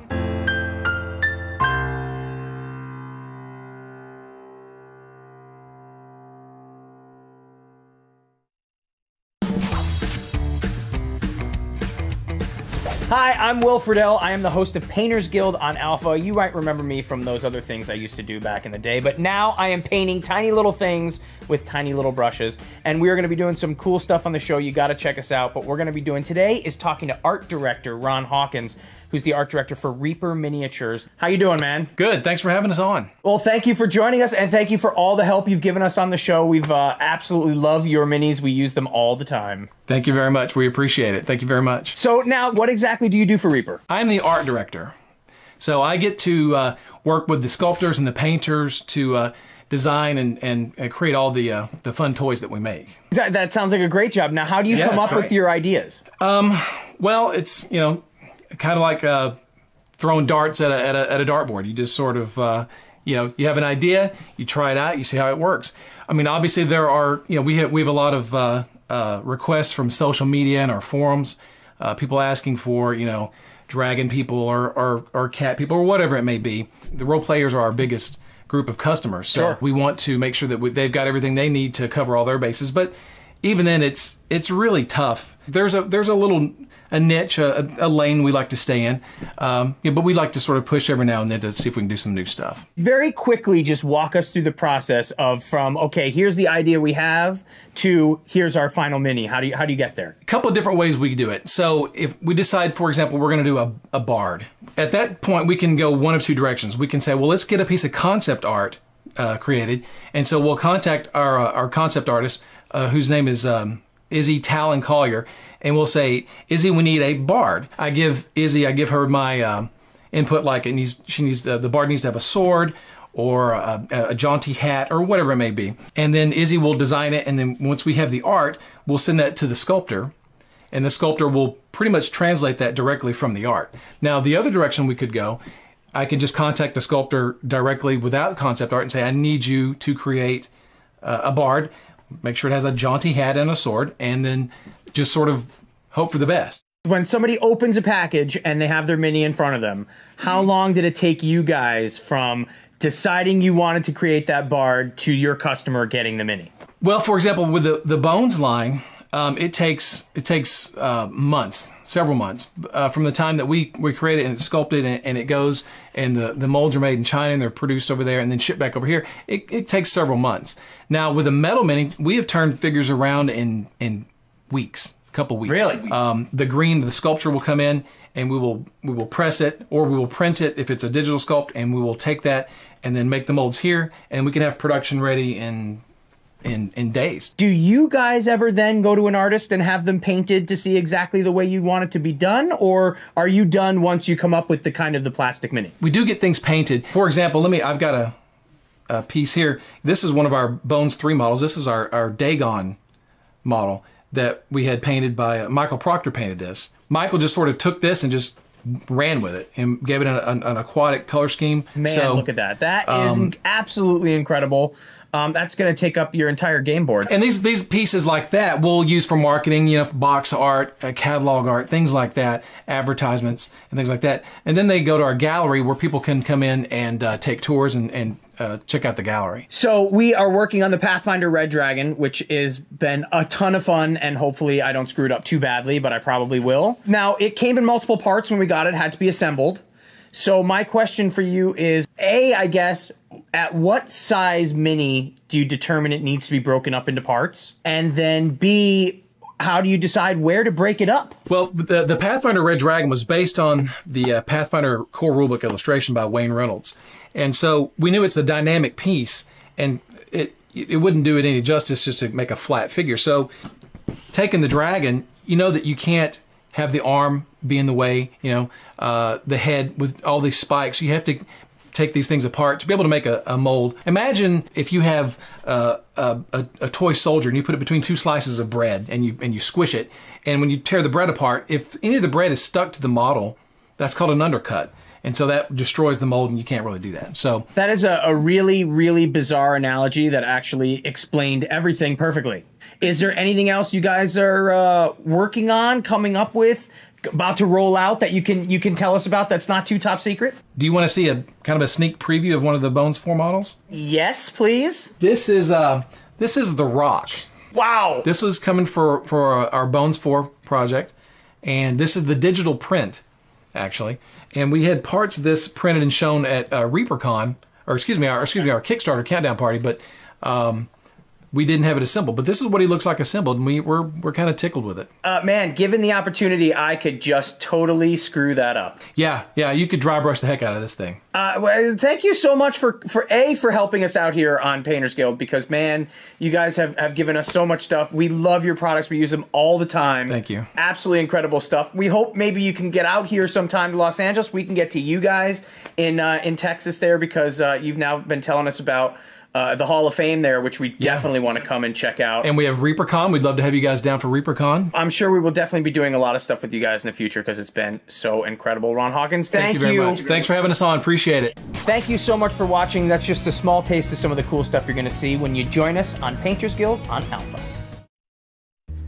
Hey there. Let's chat about spoilers. No one likes them, right? But sometimes the players of a popular RPG show like interacting with their audience after a show on platforms such as Twitter.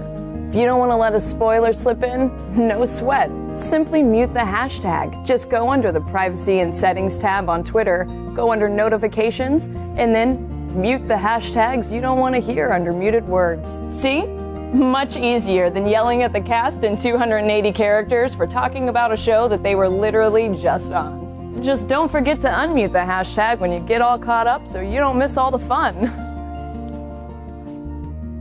Oh, wait, you have to use the hashtag though. It's the only way it works if we all use the hashtag. And don't forget to unmute.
Welcome back, everybody. So, that was on the air, yeah, well done. All right, guys, so the winner of the Adventure Arsenals are, we have two of them, the Bravest Koala and Grandmaster Block.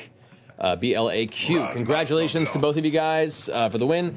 Go ahead and Denobo will reach out to you and get your contact info and we'll get those to you. For those of you who are curious to look at it, this particular Kickstarter you can find on wormwoodgaming.com to look into see the kind of cool thing that this new release is going to entail. So thank you very much, Wormwood. I'm excited for the new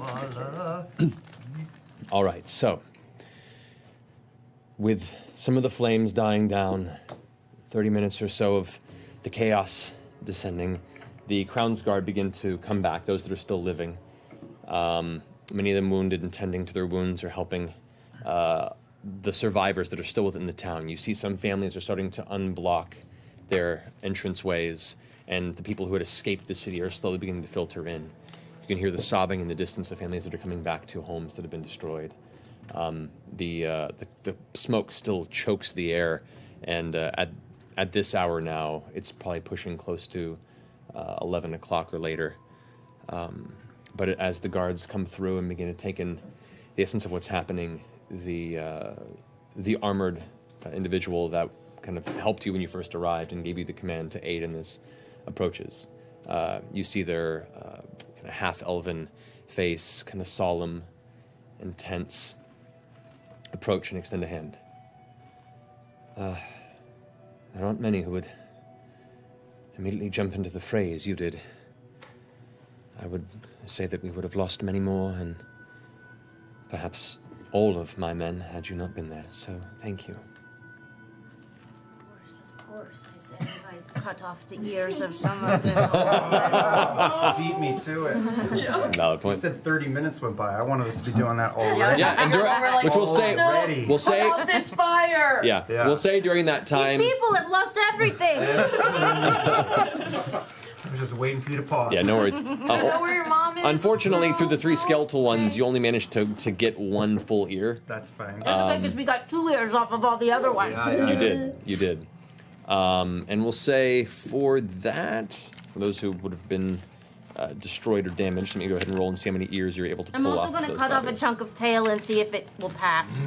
As we Alrighty. Alrighty. I think that we leaned down over the same knoll cutting and just went, same hat, same hat. So you managed to pull up about 12 ears intact between all the fallen dead bodies. Great. Some you killed, some maybe you didn't. You just came across the body elsewhere in the square and just kind of took the ear. Totally But remember kicking this guy's ass. other guards are collecting them as they go, and there are a couple moments where, like, someone was going for an orc that, or a gnoll that you had killed, and you went to the guard and went, mm-mm. They kind of backed off. But anyway, the soldier head who is speaking with you extends a hand, and they say, "I am Watchmaster Bryce Fielid, assigned here to Alfield, now in my 4th year. Thank you." Watchmaster. Watchmaster? Watchmaster Bryce Fielid. What were those creatures? Have you encountered them before? Oh, we've encountered them before, yes, in smaller hunting packs, maybe a half dozen at a time, usually on the outskirts. They don't come to civilization like this. It's generally too dangerous for them and the smaller numbers they travel. What the fuck are they after? Such a grisly scene. They seem to be carrying away bodies on that cart they had. That was weird. Did you notice they had some undead gnolls with them? I did. There were. Have you ever seen anything like that? I've maybe crossed 1 or 2 as part of the roving packs. It's not terribly uncommon, but... What turns them like that? What is it? Is there something in the I have water? no idea. I don't know the ins and outs of the creepy, bestial lifestyle, but... I mean, and you watch as they kind of sit down for a second, leaning against a wall, thinking, kind of scratching the edge of their chin. Word came of a small hunting party of these beasts spotted to the south, so we sent a small troop to slay them not but 2 hours before they struck here. Now, we had sent more than half of our men's strength to go and deal with them, so we were unprepared and, at the time, unguarded for the most part. So we were caught at half strength. It can't be a coincidence. And they must be desperate to assault head-on like this. There's plenty of small game in the surrounding wood, and they're known to be provoked to violence. But I've only heard of gnolls picking off the outlying folk, those that wander too far from the fields. Do they eat the bodies? They eat what flesh they can get a hold of, but... We went through a number of the buildings, and they've ransacked 2 of the inns. They completely took the entire butcher's stock. They've just carved the city of whatever meats, fresh or dried, we had. Word came? Word came that they were in the south? Where did word come from? Word came from some of our Crown's Guard who were running a patrol. We have seen these things as far south as Trustenwald. Further even.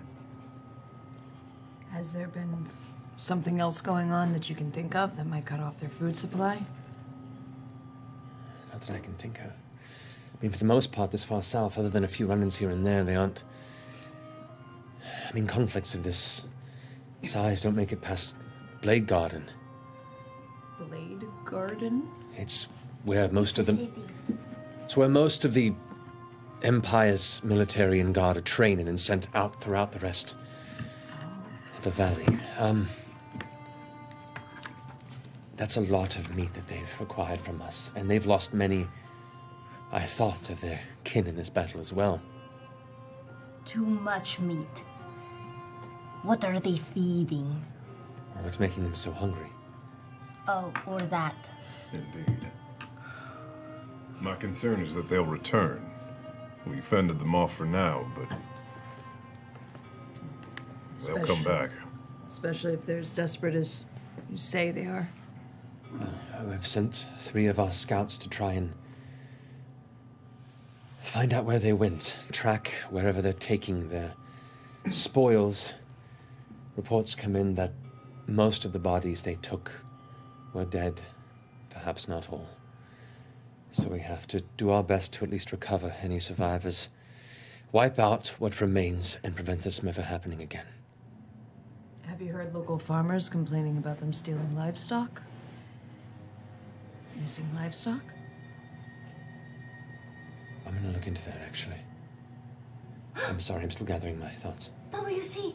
I get up and I run and see if our horse is still there. Oh, WC! Okay, so you charge out for the far city, and you do find WC still affixed to the cart, currently chewing on what looks like a small bag of oats, where one of the families of villagers who had fled have come back and just begun to feed it.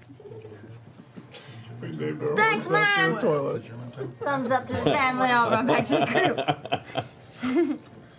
You're gonna run back to the group or bring WC with? No, I'm gonna leave it out there. Oh, yeah, okay. There's a petting zoo going on. Yeah, they're petting him. To the rest of you, Bryce says, well, as rash as it was said, and our coffers are not as strong as they could be, I will request more of a monetary influx up north. For the years you've taken, you'll be paid. Any more that you find, those will be paid as well. Well, and we're going to need some lodging anyway, so perhaps some trade can be worked out. Indeed. We could provide some extra muscle, perhaps for some lodging while we stay, and maybe we could aid your men in their efforts to exterminate this foe. Well, I would normally put you up in the Candleglow Inn, but they gesture over towards the large building that you had walked through that is now currently It's literally glowing like a candle right now. Yeah, Literally doing that. That is ironic now that you pointed out. I feel really bad for saying that out loud. Let's just not let Thaddeus know. I feel guilty now. His life. I have a question. After listening to this for a while, I started looking around the town. Would you say that with all these burnt buildings everywhere, that if I start picking through the rubble, I would find enough charcoal to reduce the costs I would need for Find Familiar eventually? Because I still need the incense and the herbs, but if I get a lot of charcoal from these burnt homes... I will say if you take 30 minutes to find good pieces of charcoal and roll an investigation check. Yeah. 9. It has to be. No, yeah, done and done. That's good, and I have a good investigation too, so that is a 23. All right, you managed to reduce the cost of your next Find Familiar spell by 3 gold pieces good, with the amount of charcoal you've acquired. Nice. From the hopes and dreams. The hopes and dreams of Alfield. Yeah. All right, so Bryce looks out to you. I can have you put up at the Feed and Mead Tavern. Feed and Mead? Feed and Mead Tavern. It's not the most comfortable place, but it'll do. For us, Good name. Or in my accent. I did not name it, but pass it on to Kroot, the owner. Kroot. Tell him that Bryce sent you, and you were being put up by the crown for as long as you are hunting these creatures. We appreciate that. Hopefully there won't be another call to action while we're here, but you can count on us if there is. Of course. Well, they reach into a pouch and begin to count out gold for the number of ears that you've collected. So with 12 ears... 360 gold. After bringing the ears forward, they kind of glance over. Actually, I'll be right back. I may need to acquire a bit more change. And after a brief wait, Bryce returns, and you are paid the full amount. Damn. So 360 gold at your disposal. Shall we divvy it up equally? If we do, that's 60 gold apiece. That's Laura talking. I'm fine with that. Yeah. Bryce says, We hope to hear back in the morning of our scouts' findings.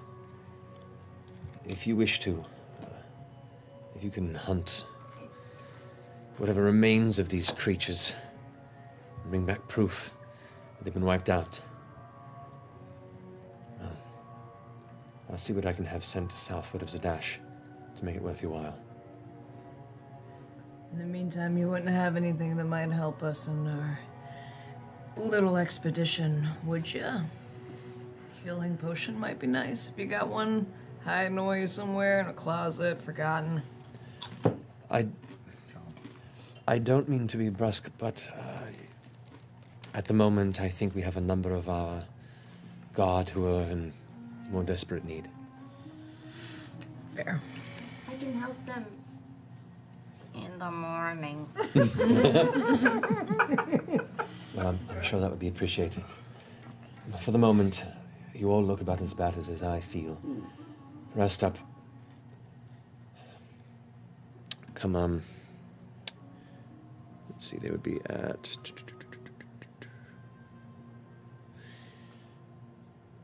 Meet me outside of the Rod Barn. The Rod Barn? The Broad Barn. The Broad Rod Barn. Broad Barn. Broad Barn. They pointed out to you. It's on the western side of the town. There, we'll make sure you get the basic supplies necessary. Hopefully, we'll have information on where to go. And if you so choose, we could conscribe you to be under our intent to destroy these creatures. Think on it. Rest. We'll speak in the morning. And Bryce turns around and kind of limps off with a few of the other Crown's Guard. As you guys eventually find your way to the feed and mead, you are immediately met by Kroot, who is this ornery, salty-looking dwarf of kind of tousled white-gray hair, this single tuft of a beard that kind of dangles down towards the belly button before it hits a ring of gold. He goes, "Oh, so you've been told as the ones who are coming to sleep. Got one of our 2 rooms for you." One? He never quite makes eye contact with you. He's like looking at your shoulder, or like right above your face. Yeah. I think he's got 2 glass eyes. Come, I'll show you. Turns around and leads you to your space. There are 4 beds kind of jammed in here. It's very kind of like a youth hostel type living situation here, but it's functional. Are they double, fulls, queens, twins? They are pretty much as twin bed as you can get. I'm fine with the floor. I'm fine with the floor. I'm great with a bed. I am already got the silver thread out and I am looping it over any open window and by the door. Was there beer downstairs? Was there ale? You can go ask. I'm gonna drop my things and run downstairs. Okay. You come downstairs, there's nobody inside. This is not a tavern night for a lot of people. Yeah. But Right, what help you? Is there a drink? Is there smoke? Smoke you don't have. But drink, that I can give. I'll take something interesting. Interesting, you say? Takes out a bottle, looks like a deep green glass, and kind of uncorks it. Takes a small, looks like a shot glass almost, that has a bulbous bottom. Pours it to the very, very top of this liquid that looks like a deep kind of sea teal green, and slides it forward. Fast or slow? Well, depends on how much you like to dream. How much? For that, and for what I heard you did, it's on the house. Nonsense. For the night. You want more? You're paying top shelf price. What's the top shelf price? For that drink there, I'd run you about 3 silver. I just put a gold on the table. Not consider gonna it complain. Consider it in advance. It's been a rough night for everybody. Right, of course. And I'm going to sip this mother. Where's he looking? It has a very, very jingle. has a very, very smoky kind of like oak barrel flavor to it at first as it hits your tongue, and then it kind of burns into this very medicinal, herbal, almost anise mixed with burnt charcoal. That sounds nice. I'm going to sit and sip this and grin and very silently have a mild nervous breakdown about what just went down. Okay. Herbal. As you all, as you all slowly come to rest, exhausted, sore, beaten, trying to fall asleep to the distant muffled sound of shouts and wailing in the streets. Jester jumping on the bed. And Jester jumping on the bed. Jester! You find yourself to rest, preparing for what the morning may hold. And that's what we're going to pick up for next week's session. Worst roommate ever. That was You're not the only one. illuminating, Caleb is going, guys. 1 gold. 3 gold. 60 gold. 60 gold. Caleb. This was a good idea. This is working out weirdly. I'm We all have an excited. extra 60 gold, yeah? Yeah. Mm-hmm. Not often. For all the work that Bo did. Jesus. I kind of sort of almost killed That was some Jackie Chan shit. You're just in the doorway, dodging everything. We now need to have a Stephen Chow night. Yeah. That was some crazy We shit. are hitching our stars to your wagon. She shot some sun chip out of her mouth. You're welcome, internet.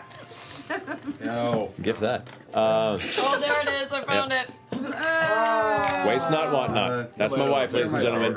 My fucking favorite. Thank you guys so much. Thank you guys for watching. Thank you, D&D Beyond. I'm learning more and more that I've been enjoying it. Thank you for supporting the show. Thank you all for joining us tonight. We'll see you next week. And is it Thursday yet? 9! Good night. 9!